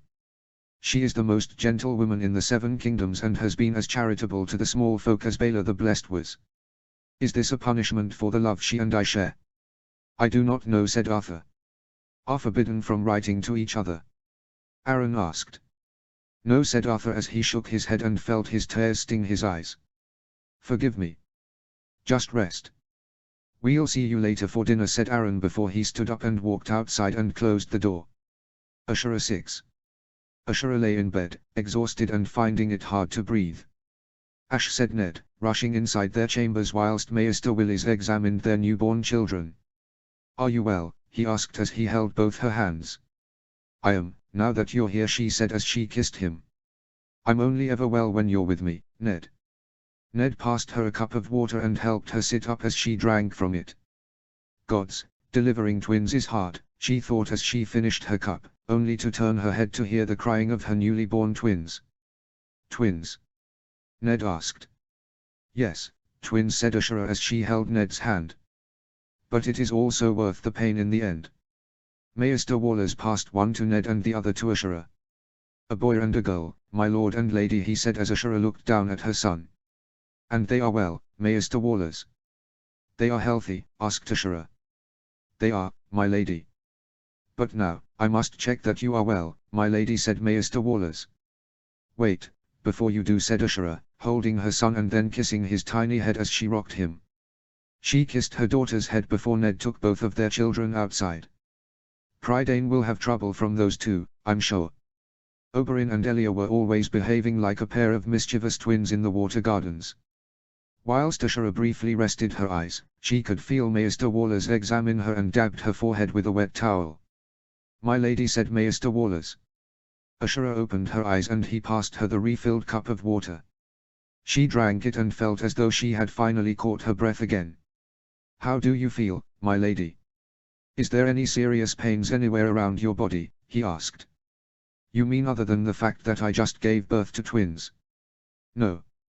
Nothing other than my cunt," she replied. He blanched at the foul language she had just used, which Ashura found amusing. "You've been Maester of Winterfell for 20 years now and you're still unused to the coarse language of the Northerners. What is it about you Reachman and your flowery speech?" "Can Ned return with our children?" she asked, unwillingly to parted from her newly born children for longer than necessary. "Yes, of course," he said. He opened the door and allowed Ned to come back inside. Ned entered, holding both of their twins. "Did you think of a name for her?" she asked. They had decided that if it was a son, then Ashura would name him, and if it was a daughter, then Ned would name her. I thought Eliana," he said. "Eliana.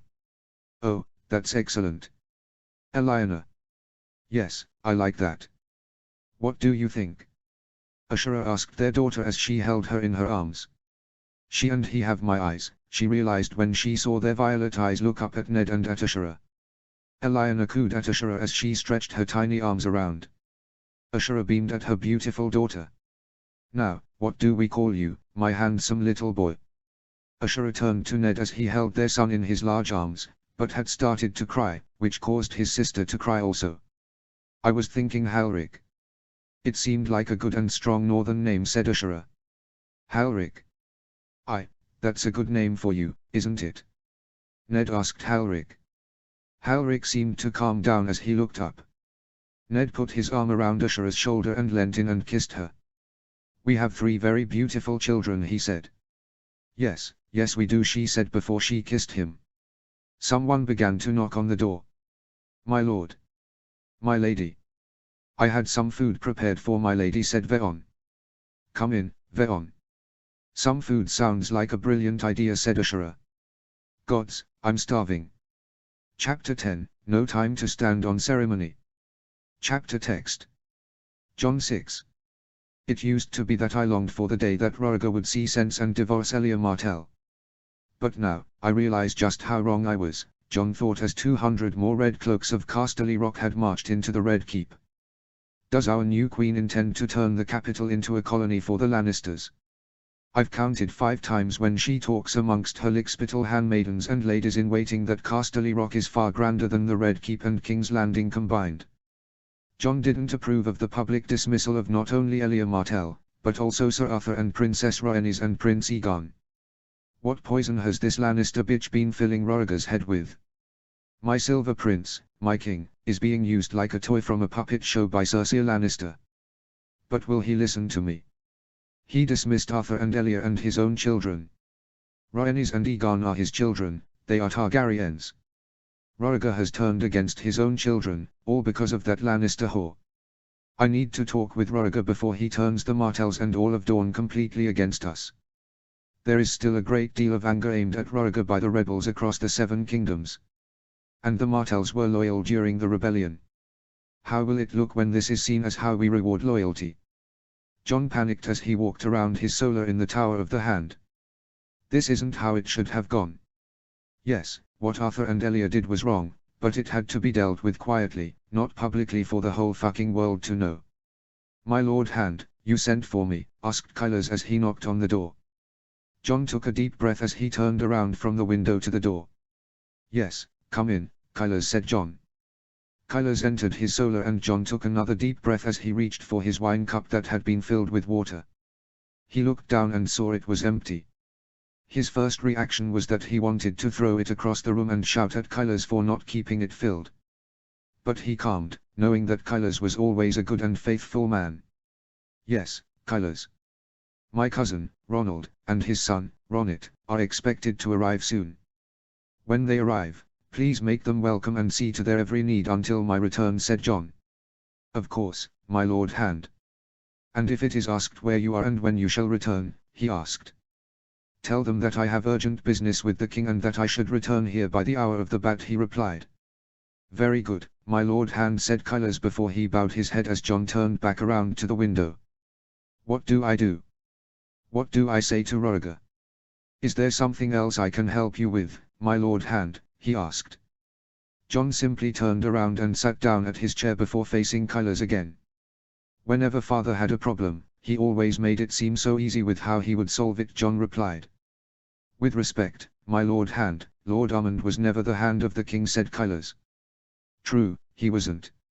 And I've not served as Lord of Griffin's Roost in truth for a long time. What is it you are afraid of currently, my lord hand? Upsetting the king? Kailas asked as he stood right in front of his desk. Amongst other things, John admitted. You have been a loyal servant to House Targaryen and to his grace for as long as I can remember. I recall very well that first day you returned from King's Landing when you were but a boy.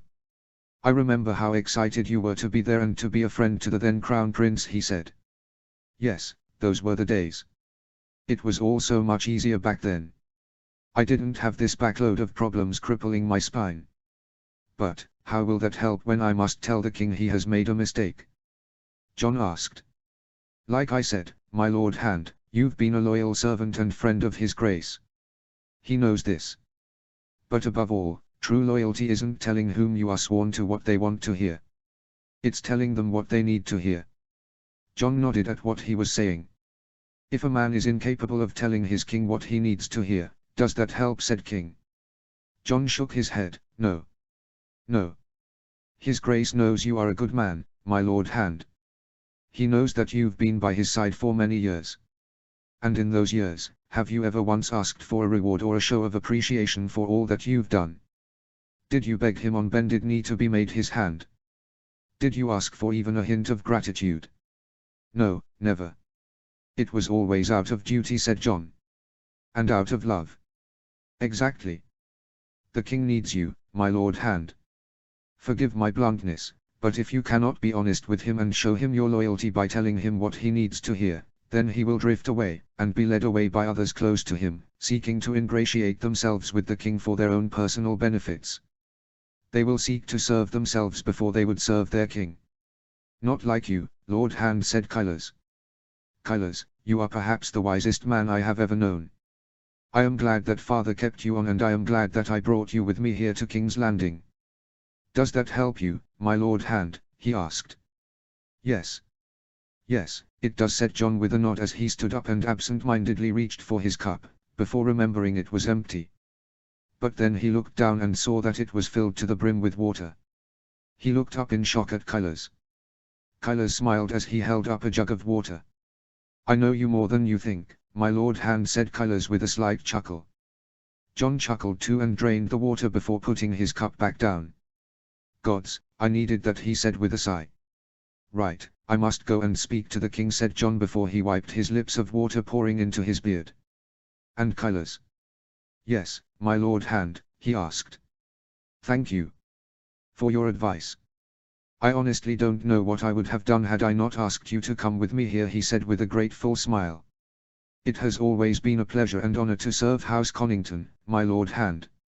I learned this when I served under your lord father. And I continue to believe that when I serve you today, he said. John thanked him once more before he climbed down the steps and left the Tower of the Hand to find Roriger. John found Roriger at the Royal Library. Seeing him there, reading books and scrolls reminded John of when they were boys and when he first realized how he felt for Roriger, where John was surprised to find that Roriger was an erudite, as opposed to a wastrel of a prince whom favored drinking and whoring. I think that this is the only time that he ever feels safe and happy. Away from the troubles of the world and just being at peace amongst his books. Roriger, John called out. He only ever called him by his name when he knew that they were alone. Roriger looked up and smiled when he saw John. Gods, the way he smiles makes me go weak at my knees. John. Come, he said, gesturing to the chair next to him. So, what brings you here to this dusty part of the library? Roriger asked as he glanced at a few sketches on a book. Looking at it, reminded John of when he first told him about the prophecy which haunted his dreams. of undead monsters that threatened the world from beyond the wall. And that only the prince who was promised could stop them. "May I speak freely, Roriger?" he asked. He put his book aside and faced him. "You don't need to ask. When it is just the two of us, you need not worry about your tongue," he replied. "The simple truth is, Roriger, that I fear that too much of a spectacle was made in the exile of Elia, Arthur, Rhaenys and Aegon." Before he could continue, Roriger's smile turned to a frown and he held up his hand. "Jon, they betrayed me. How do I even know if they are my children?" "Roriger, true loyalty is not telling you what you want to hear. It's what you need to hear," he said, remembering what Kailas was telling him earlier. Roriger rested his hand back on his book. "Go on," he said. "As I said, too much of a spectacle was made out of it, when it should have been handled quietly. By now, word of this will have spread all across the kingdoms. How do you think it will look for the future of the realm and the stability if people or nobles believe that we cannot keep things secret in the capital, or that it is common knowledge that Elia was divorced and dismissed for unfaithfulness? And then there is Arthur. His reputation as the Sword of the Morning is known across the kingdoms, from his boyhood home of Starfall to his nephew Prydane's birthright of Winterfell. In spite of what he did, he will always remain a hero to many," said Jon. Roriger nodded when he finished and looked back and forth at Jon and then at his books. "And then there is the stability of the realm.